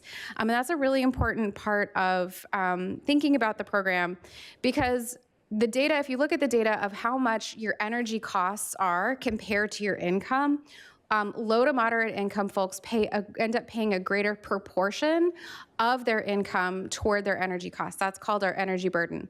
So the higher your income, the less proportion you have to pay to cover your utility bills, whereas the lower your income, the higher proportion that goes up. And that's money that you could be using on other essential needs. And so by reducing those energy bills, saving that energy, we're helping to address that energy burden and make people's housing more affordable. So we have some really cool accomplishments and impacts just for 2025. The next slide will kind of give you the big picture of what we've been doing since the program started. But in 2025, we worked in 60 homes that had 90 residents. 60 homes, 90 residents. We include both energy efficiency measures. So that's like improvements that reduce energy use, like we might install more insulation in a home so that it costs less and takes less energy to heat and cool. It's more comfortable for folks. We might include windows. That's what this is, to reduce those drafts and to reduce improve the insulation provided by your windows. There's a whole list of measures, that improvements to the building that reduce those energy bills.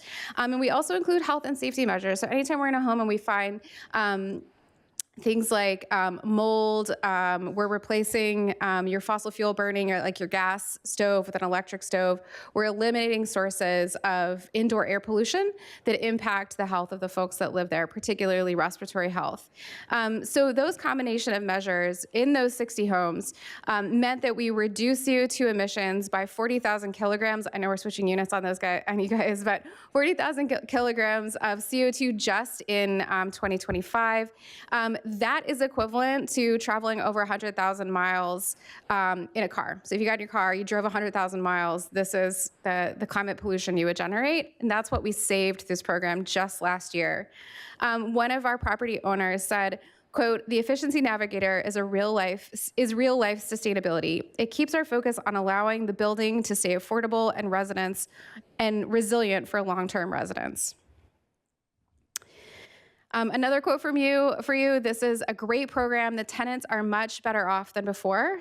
They are saving hundreds of dollars, and I'd recommend this program to anyone.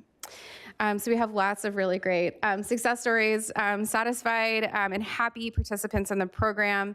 And this really is one of the things that we heard. Like I said, this is about making the building more comfortable, saving people money on their energy bills. One of the things we've also heard is it makes homes more quiet. It makes homes have better indoor air quality.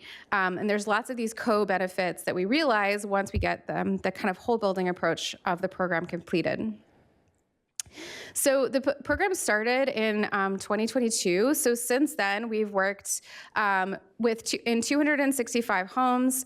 We've completed 158 efficiency measures and 57 health and safety measures. Our greenhouse gas emissions reduction is 121,000 kilograms. And there's a list of the different kinds of things that we're doing. So we're working on your HVAC, your heating, ventilation, and cooling. We're working on reducing those fossil-fueled appliances like your stove, your water heater, replacing those with electric appliances. That's an example of decarbonization. And we're also doing a lot of building insulation and envelope improvements to make sure that the building's winter coat is zipped up. So one more quote, "We have been very pleased with our experience participating in the Efficiency Navigator program, and we believe it's an effective way of helping address the challenge of providing affordable housing in Madison."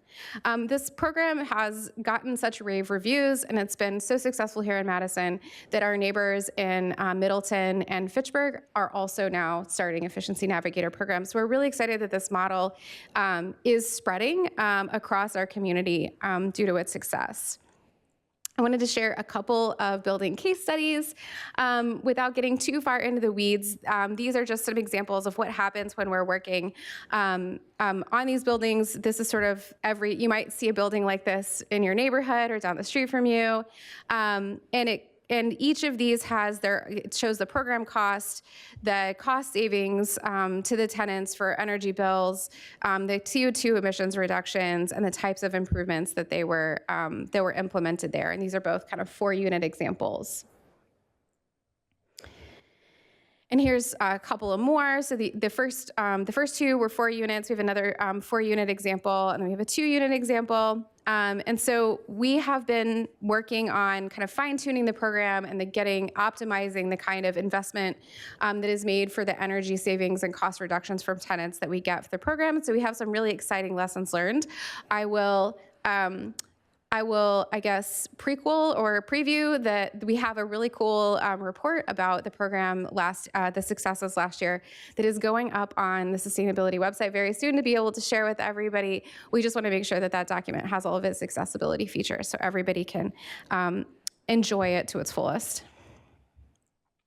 And so that was the Efficiency Navigator program, and I'll turn it over to Greg, who's going to talk about a different building efficiency program we have in the sustainability team.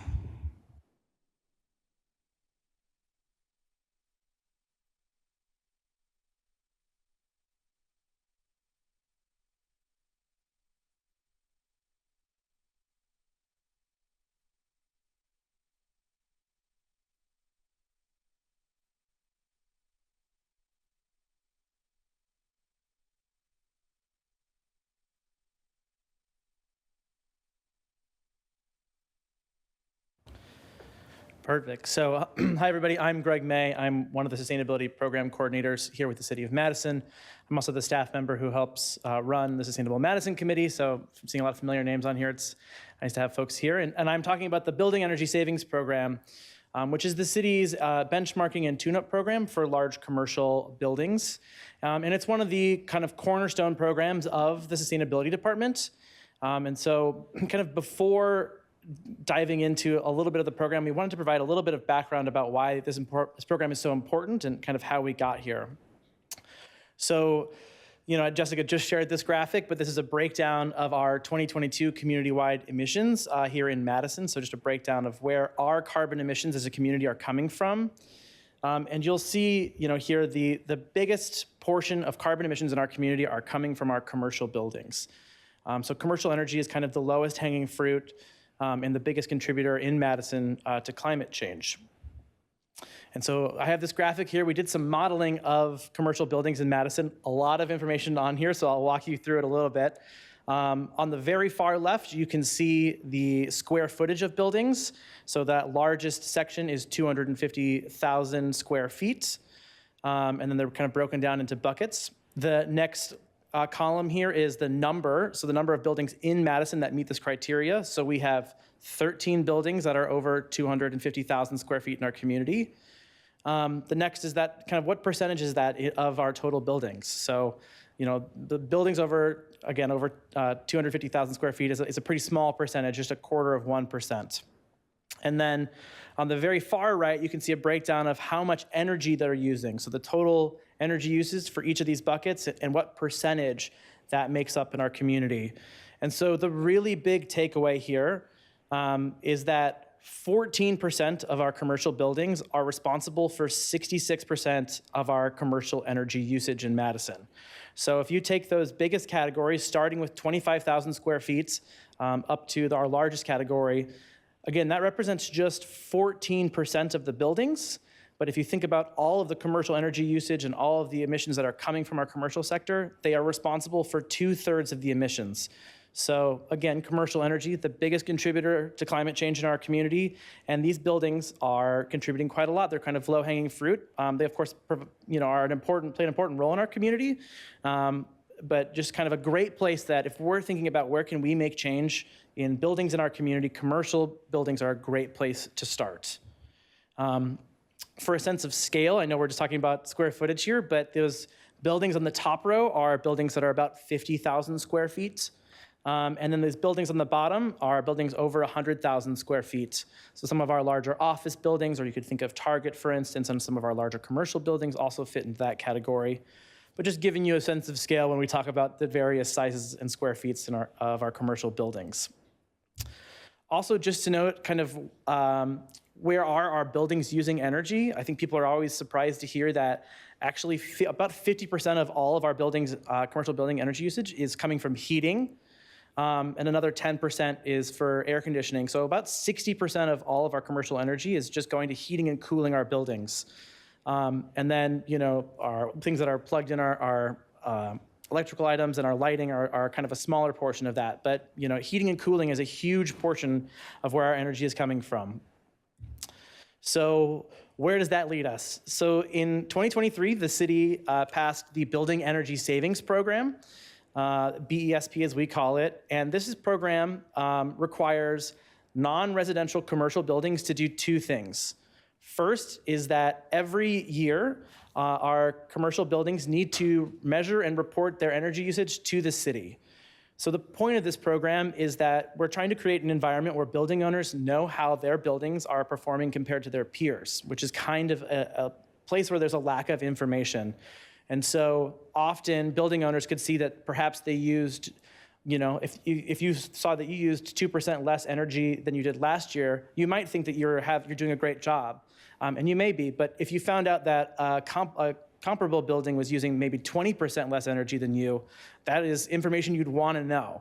And so the point of this program is to kind of measure, have those building owners send us that information, and we can help provide information back to building owners so that they understand how their buildings are doing compared to peers and can make adjustments from there.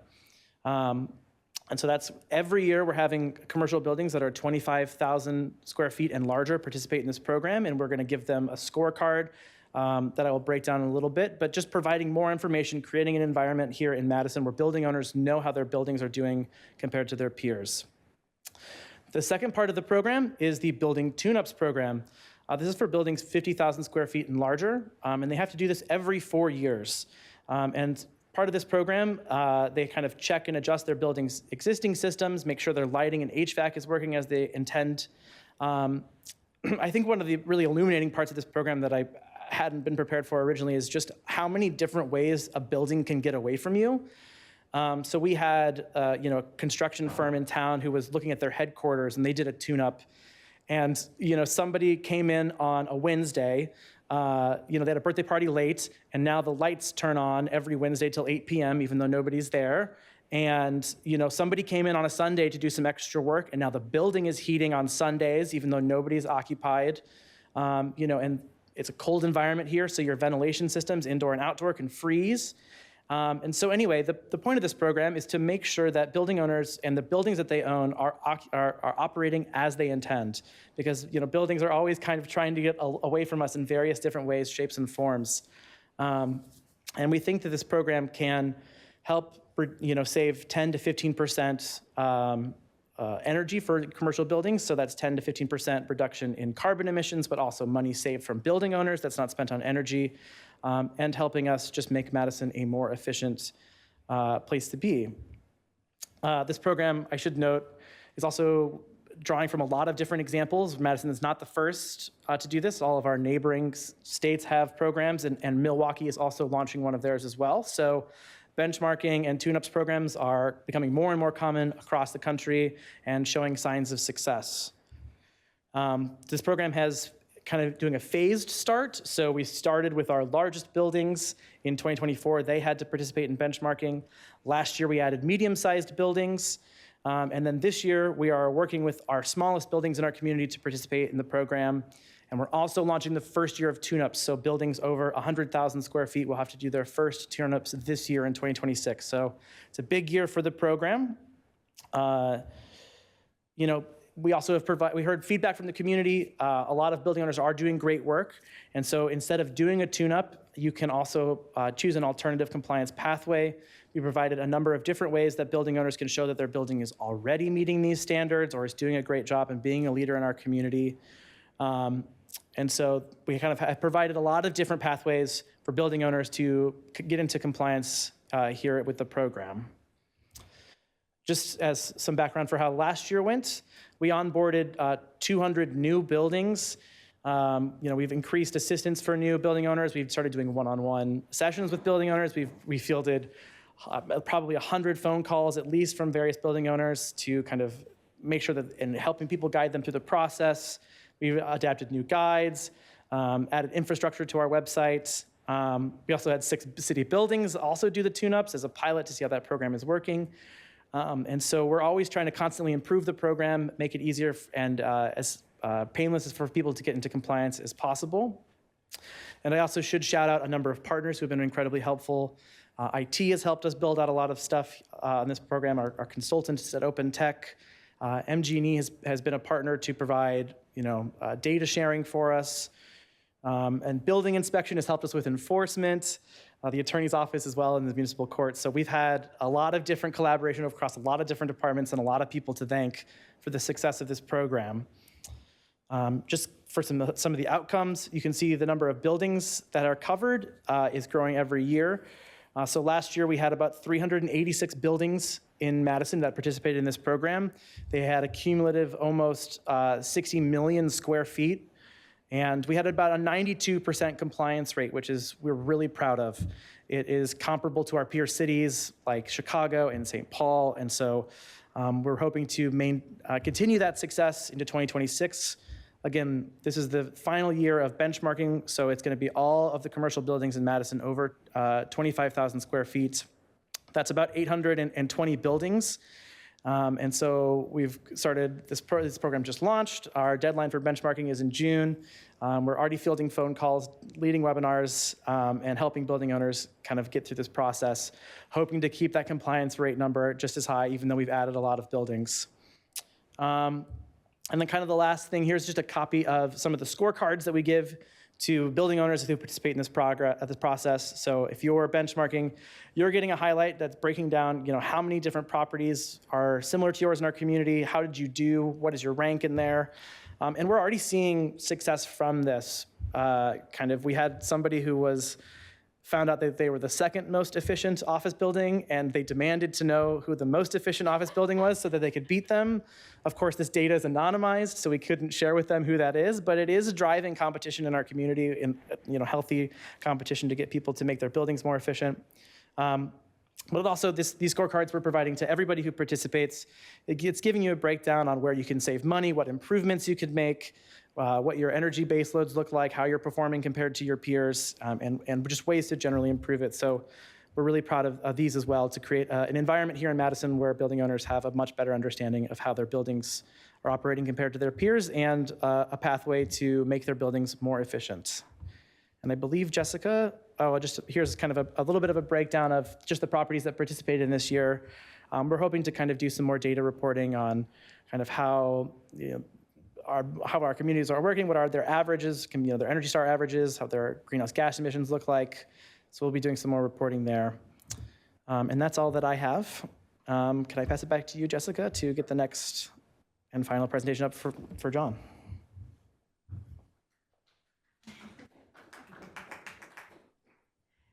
Thank you so much, Greg. And up next, we have John Evans, who's going to talk about how all of this is getting applied in our city buildings as well. So we're walking the walk. I'll just pull this up.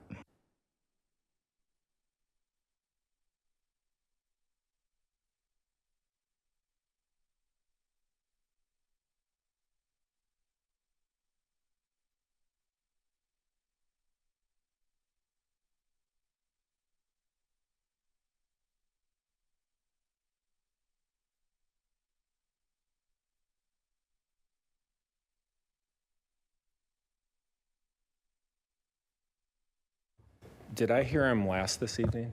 You are. Wow. Okay. Ending strong. Maybe. We'll see. Jury's still out, right? Well, good evening. Thanks for sticking with us tonight and being here. I'm very excited to be here and talk about the work that our department and our group does for the city. I was also really impressed to hear from all my fellow colleagues and all the updates and all the good work that's going on. Sometimes we work in our silos, right? Day to day, we're into our business, and we don't look at that broader picture and know what forestry is doing or what street's doing from time to time.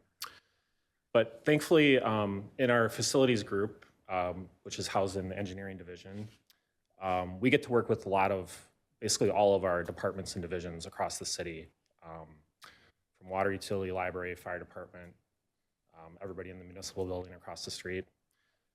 Maybe the municipal building was the top scoring benchmark? Okay, maybe we got some work, we probably have some work to do there, and that's okay. Yeah.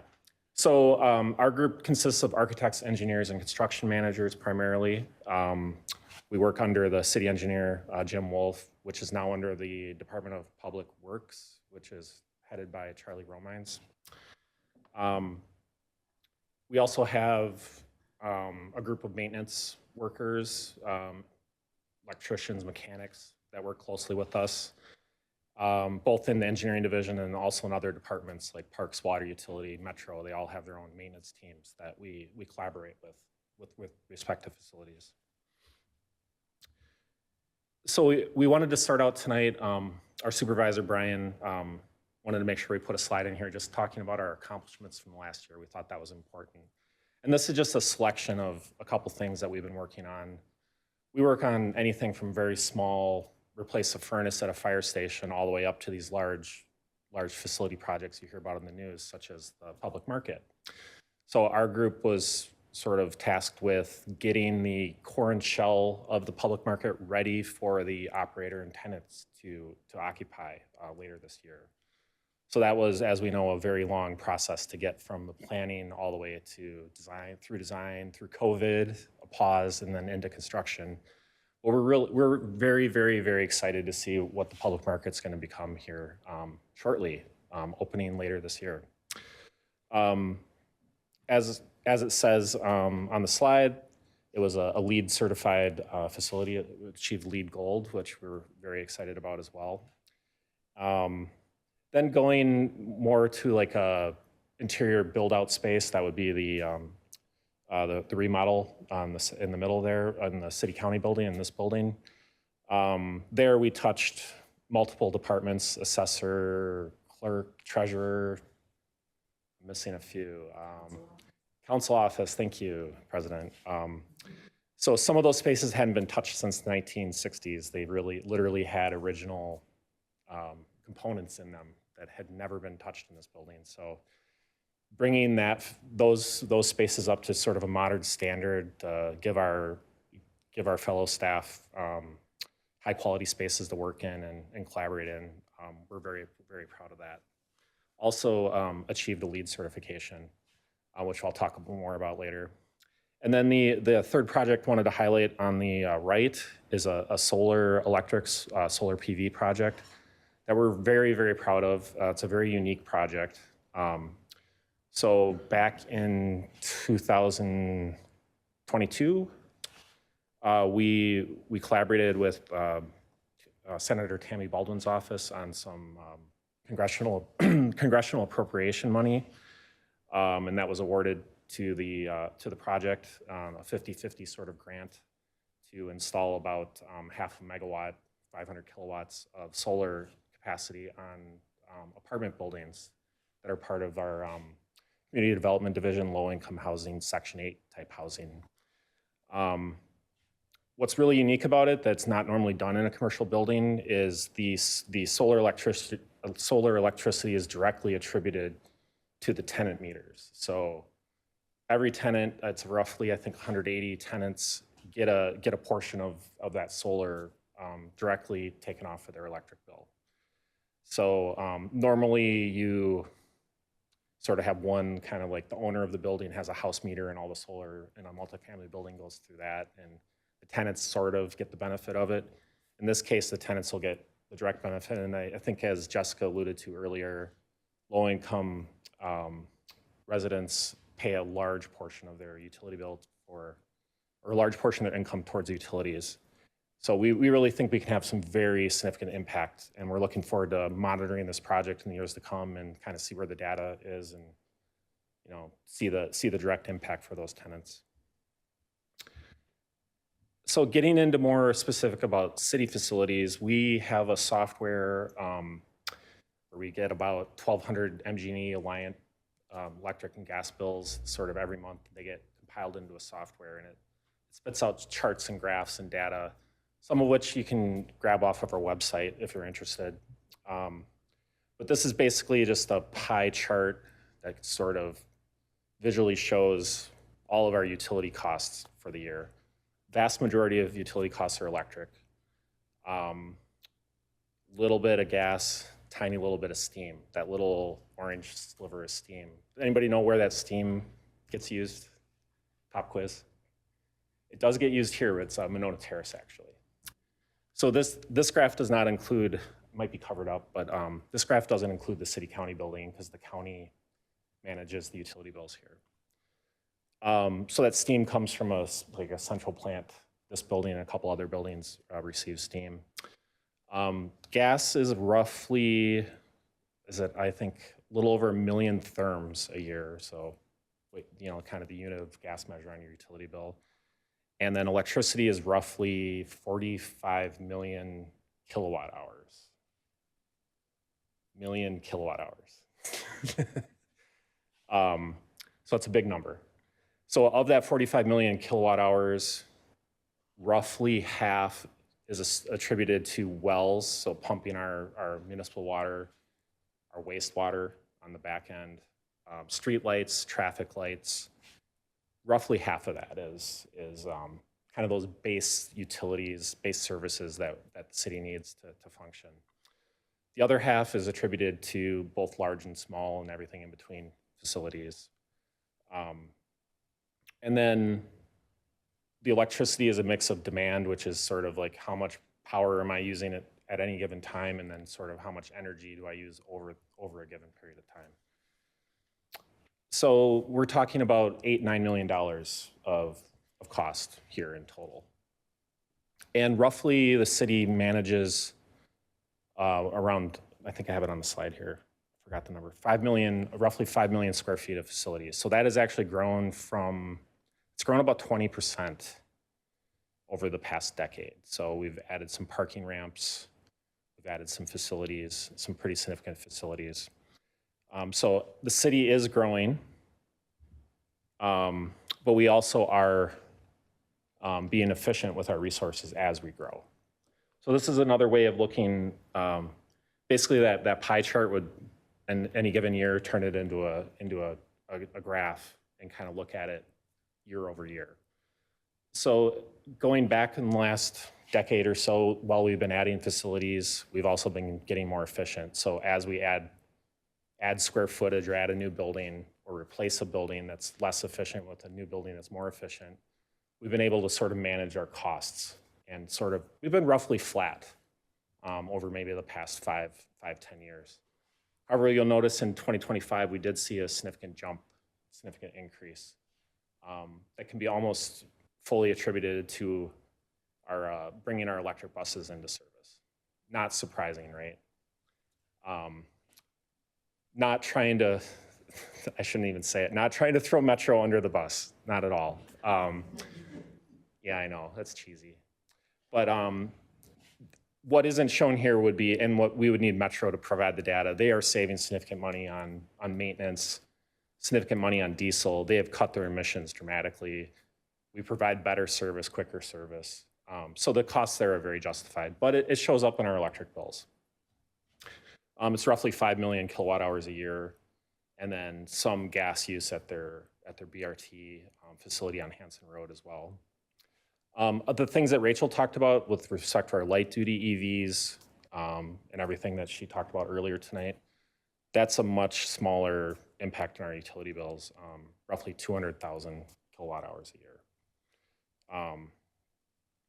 So, and again, the savings are offset with lower maintenance costs, like she mentioned, and then obviously not using diesel, lower emissions.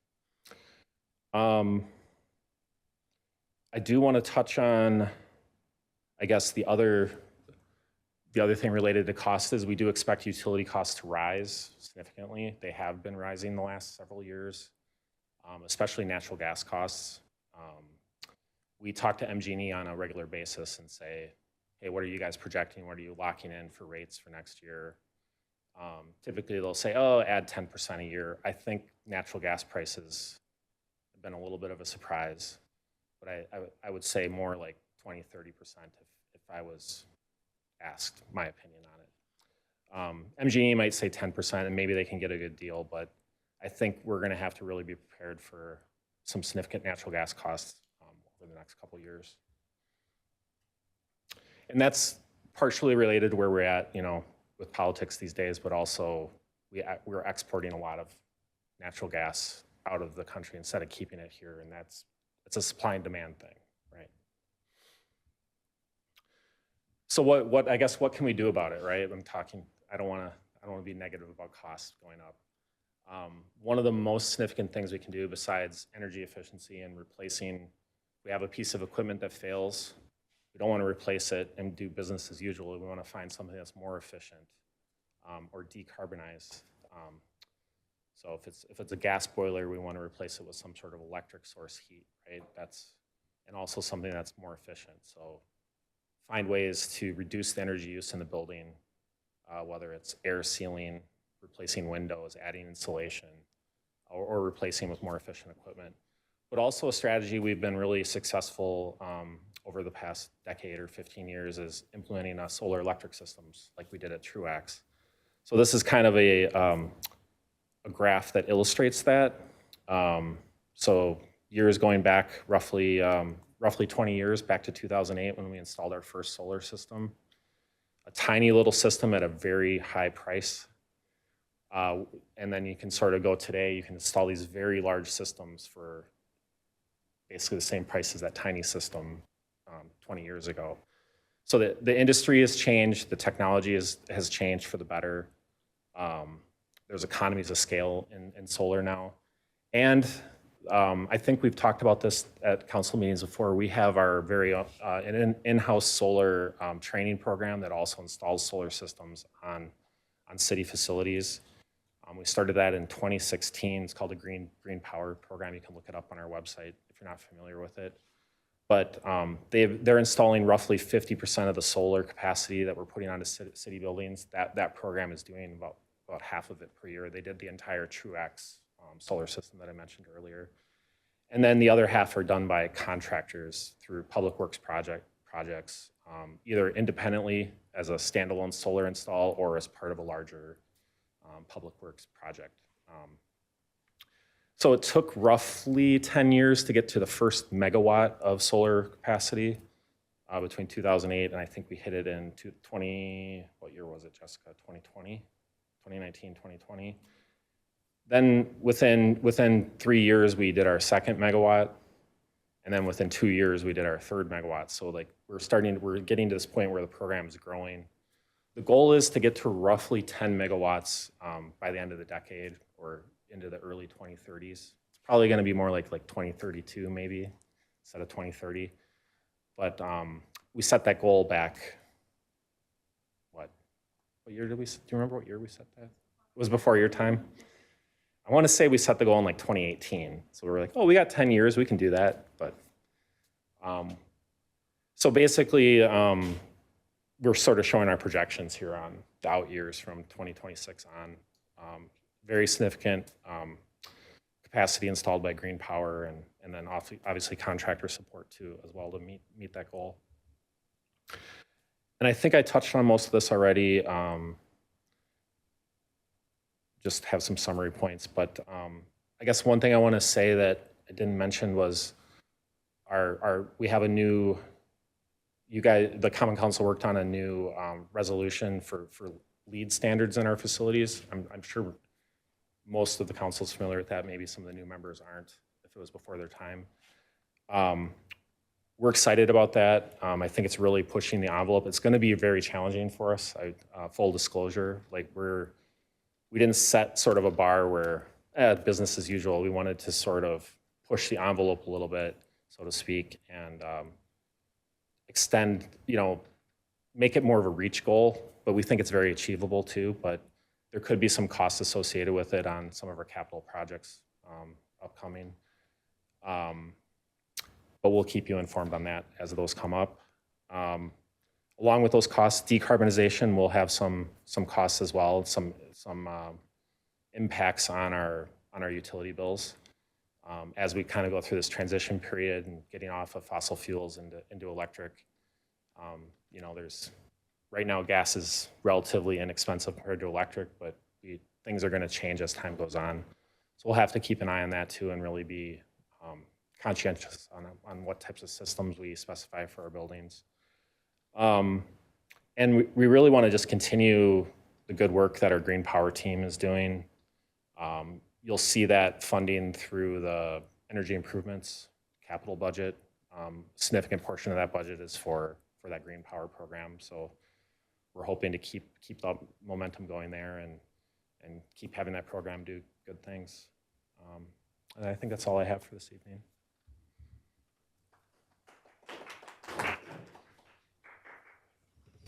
All right, I promised Elder Madison that she got to ask the first question because her hand was up after the first presentation. It's been so long, but thank you.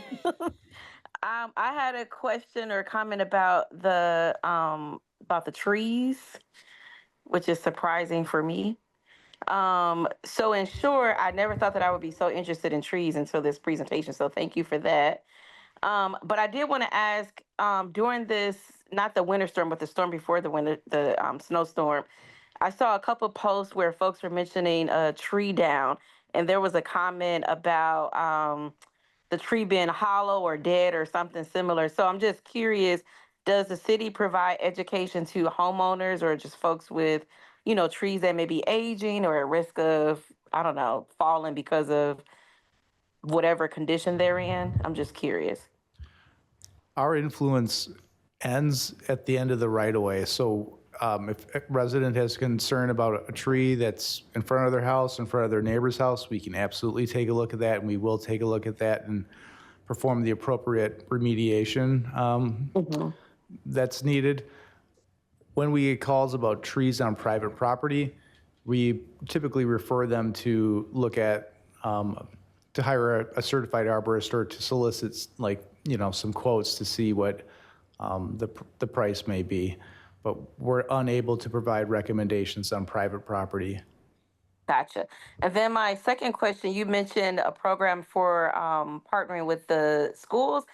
The school in my district, Sandberg Elementary, is adjacent to Sandberg Woods. And I'm just curious if you're aware of any programming that involve the kids, I don't know, exploring what is sort of their neighbor at school, which is the woods. I am not familiar personally, and I don't want to speculate too much, but Parks has a pretty large conservation area over there. And I would suspect if there's a city partnership, it's probably with our Parks conservation team. But again, I'm not certain. And then my last one, you mentioned hoping to partner with Operation Fresh Start. I think the conservation area does partner with OFS, but I missed something in that discussion you were saying when I heard the OFS part. But in what ways would you be partnering with OFS if that came to fruition? Right. So Parks has a contract with Operation Fresh Start. Engineering has a contract with Operation Fresh Start. And a lot of what OFS does for Parks and Engineering is invasive species removal, which is important for sure. But what they would be doing with us is kind of the other end of that, where they would be planting trees, helping to facilitate the needs that trees would need to grow when they're in those first couple of years, like making sure they have enough water, proper mulch, removing some of the planting stakes and banding that we have around them. So hopefully, between the work that they're doing in Parks and Engineering and the work that they'll hopefully be doing for us, they'll get a more well-rounded experience.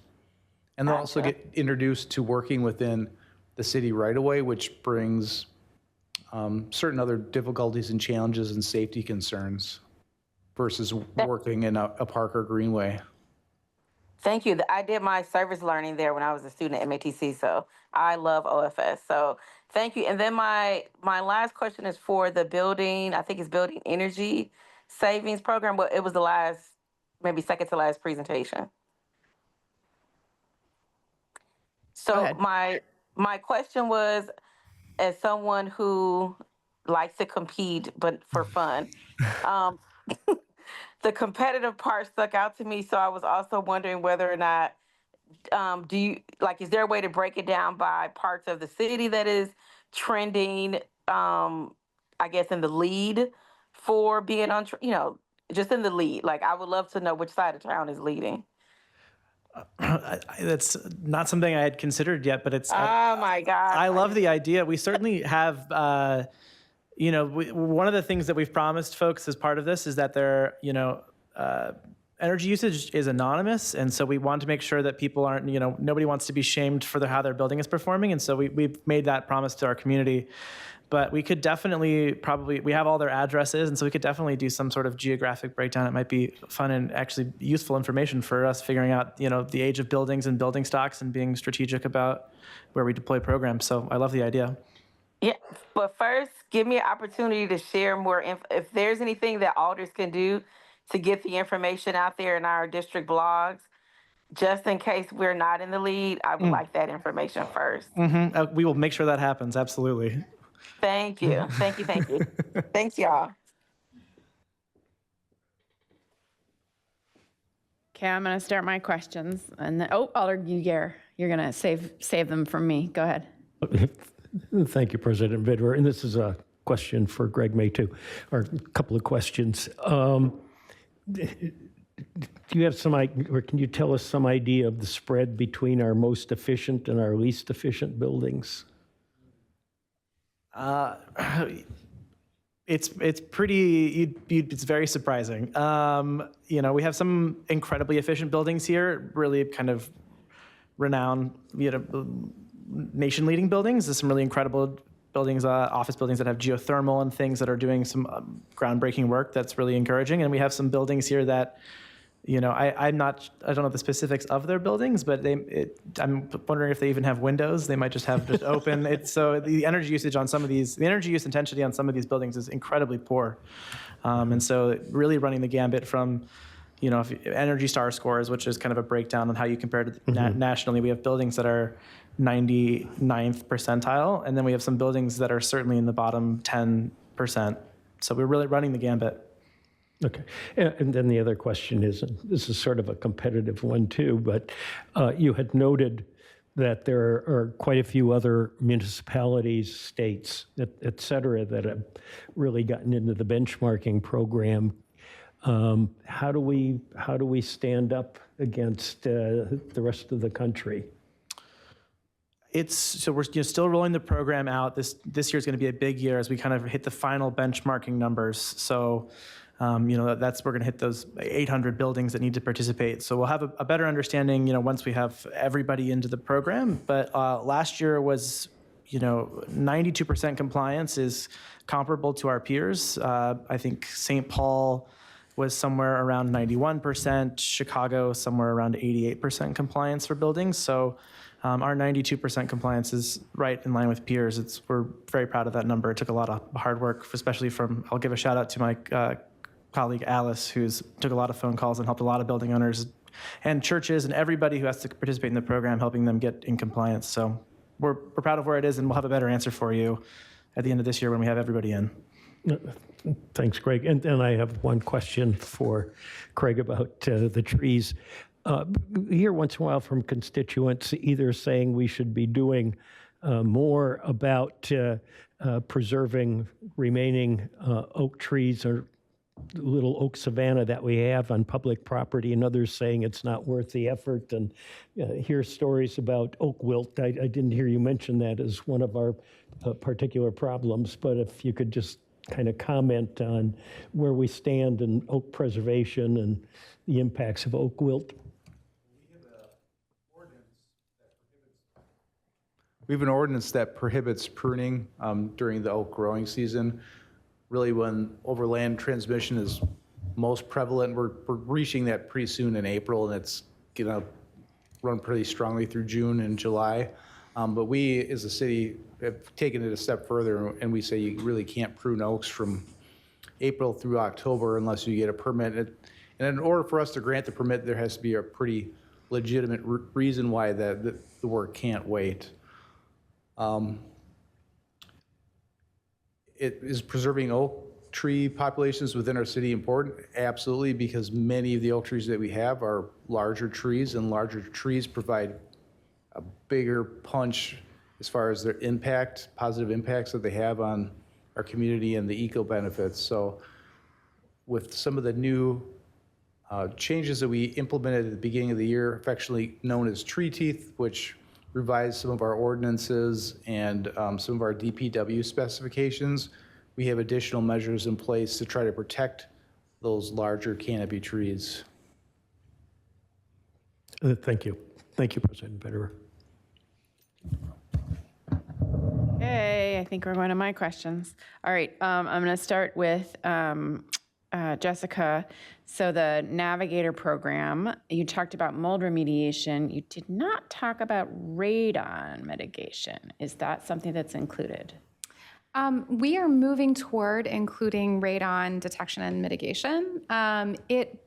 There's less of a connection between efficiency upgrades and radon, except when you seal things up, you're not off-gassing as much of that. So we have been partnering. We've been learning from the state and local health department about the resources and how that usually goes. So we're moving more toward that. I'm not sure that we've done a radon mitigation yet, but it is something that is top of mind because we want to make sure that we're hitting all of the important upgrades that home needs. And so if you move into adding radon mitigation, would that be covered by the Navigator program? That's a great question. Like I said, we haven't run into it yet, so we haven't done one of those. We haven't done one of those systems, so we'd have to kind of take that back to the team and talk about that, and make sure that it's like part of the within the purview of the contractors that we typically work with and the work we've been doing, so we can think what that looks like for radon mitigation. Just FYI, Milwaukee includes it in theirs. So Okay. Well, Just in the FYI. spirit of healthy competition, we can. And like I said, I don't think that we have done it before, but it has been part of the conversations that we've had because we know it's a problem in our area. And what is the funding source for the Navigator program? So we started the Navigator program similar to the food scraps programs that Brian was talking about. So we have braided lots of different funding for these programs. So we started with a grant from the Public Service Commission's Office of Energy Innovation to really kick off the program. We've used EECBG money, Energy Efficiency and Conservation Block Grant funding. We've used a couple of other competitive grant funding sources that I won't name because I might get them wrong. And we're using city funding as well for the program. So to keep that stabilized over time, because we do have, there's more need for this program and more interest in this program than we have funding for. So we do carry over our list of interested folks from one year to the next and hopefully get to their building. So we try to kind of smooth out the bumps in that program so that we can offer a stable funding source over time. And so for the city funding, is that coming from capital? Yes. It is coming. Okay, great. So my question is, how many additional units in the city might be eligible for the Navigator program? That's something we've tried to wrap our hands around with some data analysis.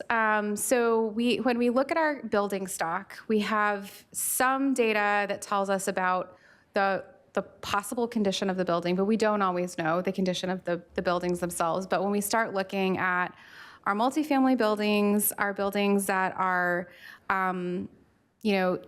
built before 1980 or in the 70s, that's when our energy code kicked in Wisconsin. And so before that, there were no kind of requirements on your residential energy code. So buildings that were built before that time are typically less energy efficient.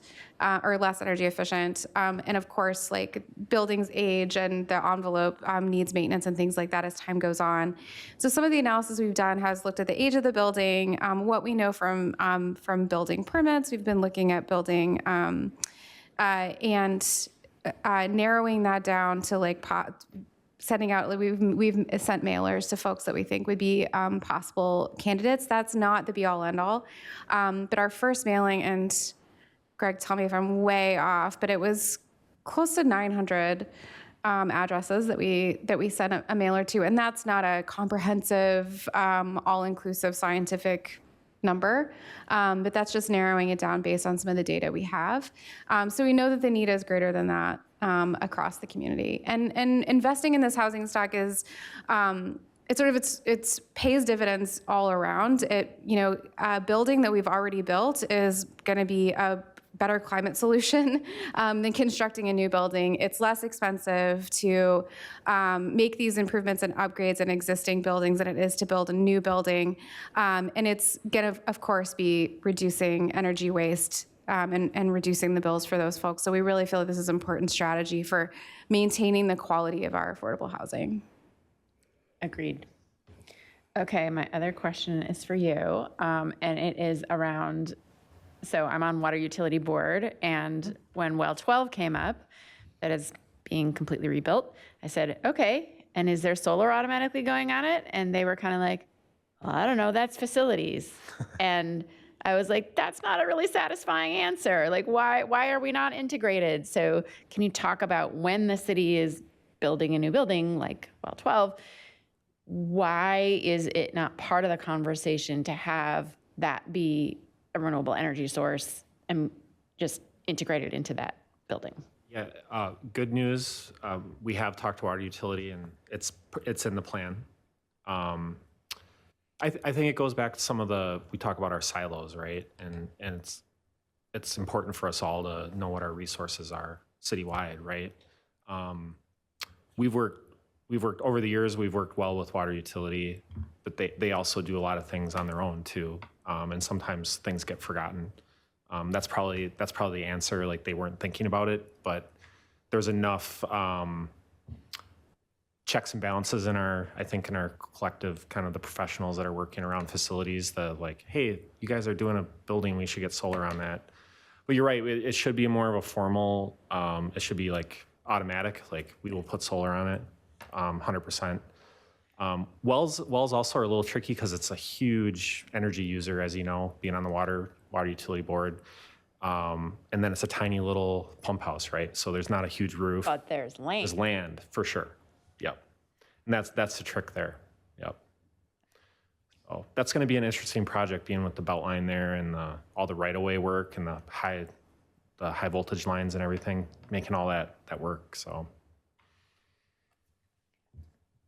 All right, I am not seeing any additional, Alder Uguer, go ahead. Thank you, President Bittever. I just want to build on that last question and answer a little bit and point out that I think one of the most important things we heard tonight, there weren't any questions about it before, were Jessica's opening comments and description of the champions group and the way in which we're measuring performance. I think that we've got government entities, companies, politicians across this country putting out very bold aspirational comments and setting goals and so forth, and execution is something entirely separate. And I just want to really give credit to your team and to all of those champions, because we have to have ways to overcome silos and all of the obstructions that are there. But I am quite impressed with the process that has been developed to hold ourselves accountable to hit these goals. I think we're seeing some of the results of making that possible, and I'm looking forward to a time when we're going to see a whole bunch of fives in those regular reviews. Thank you. Thank you, President. I think that was a beautiful way to end, Alder Uguer. So I want to thank all the staff. I want to thank the alders, most of whom are online tonight, but thank everybody for attending and listening. And, this is also a resource for the public to know what great work the city is doing to meet our sustainability and resiliency goals. And I think that everyone who lives in Madison should really be proud of our city government and what we're doing to make our environment and our community better. So thank you all.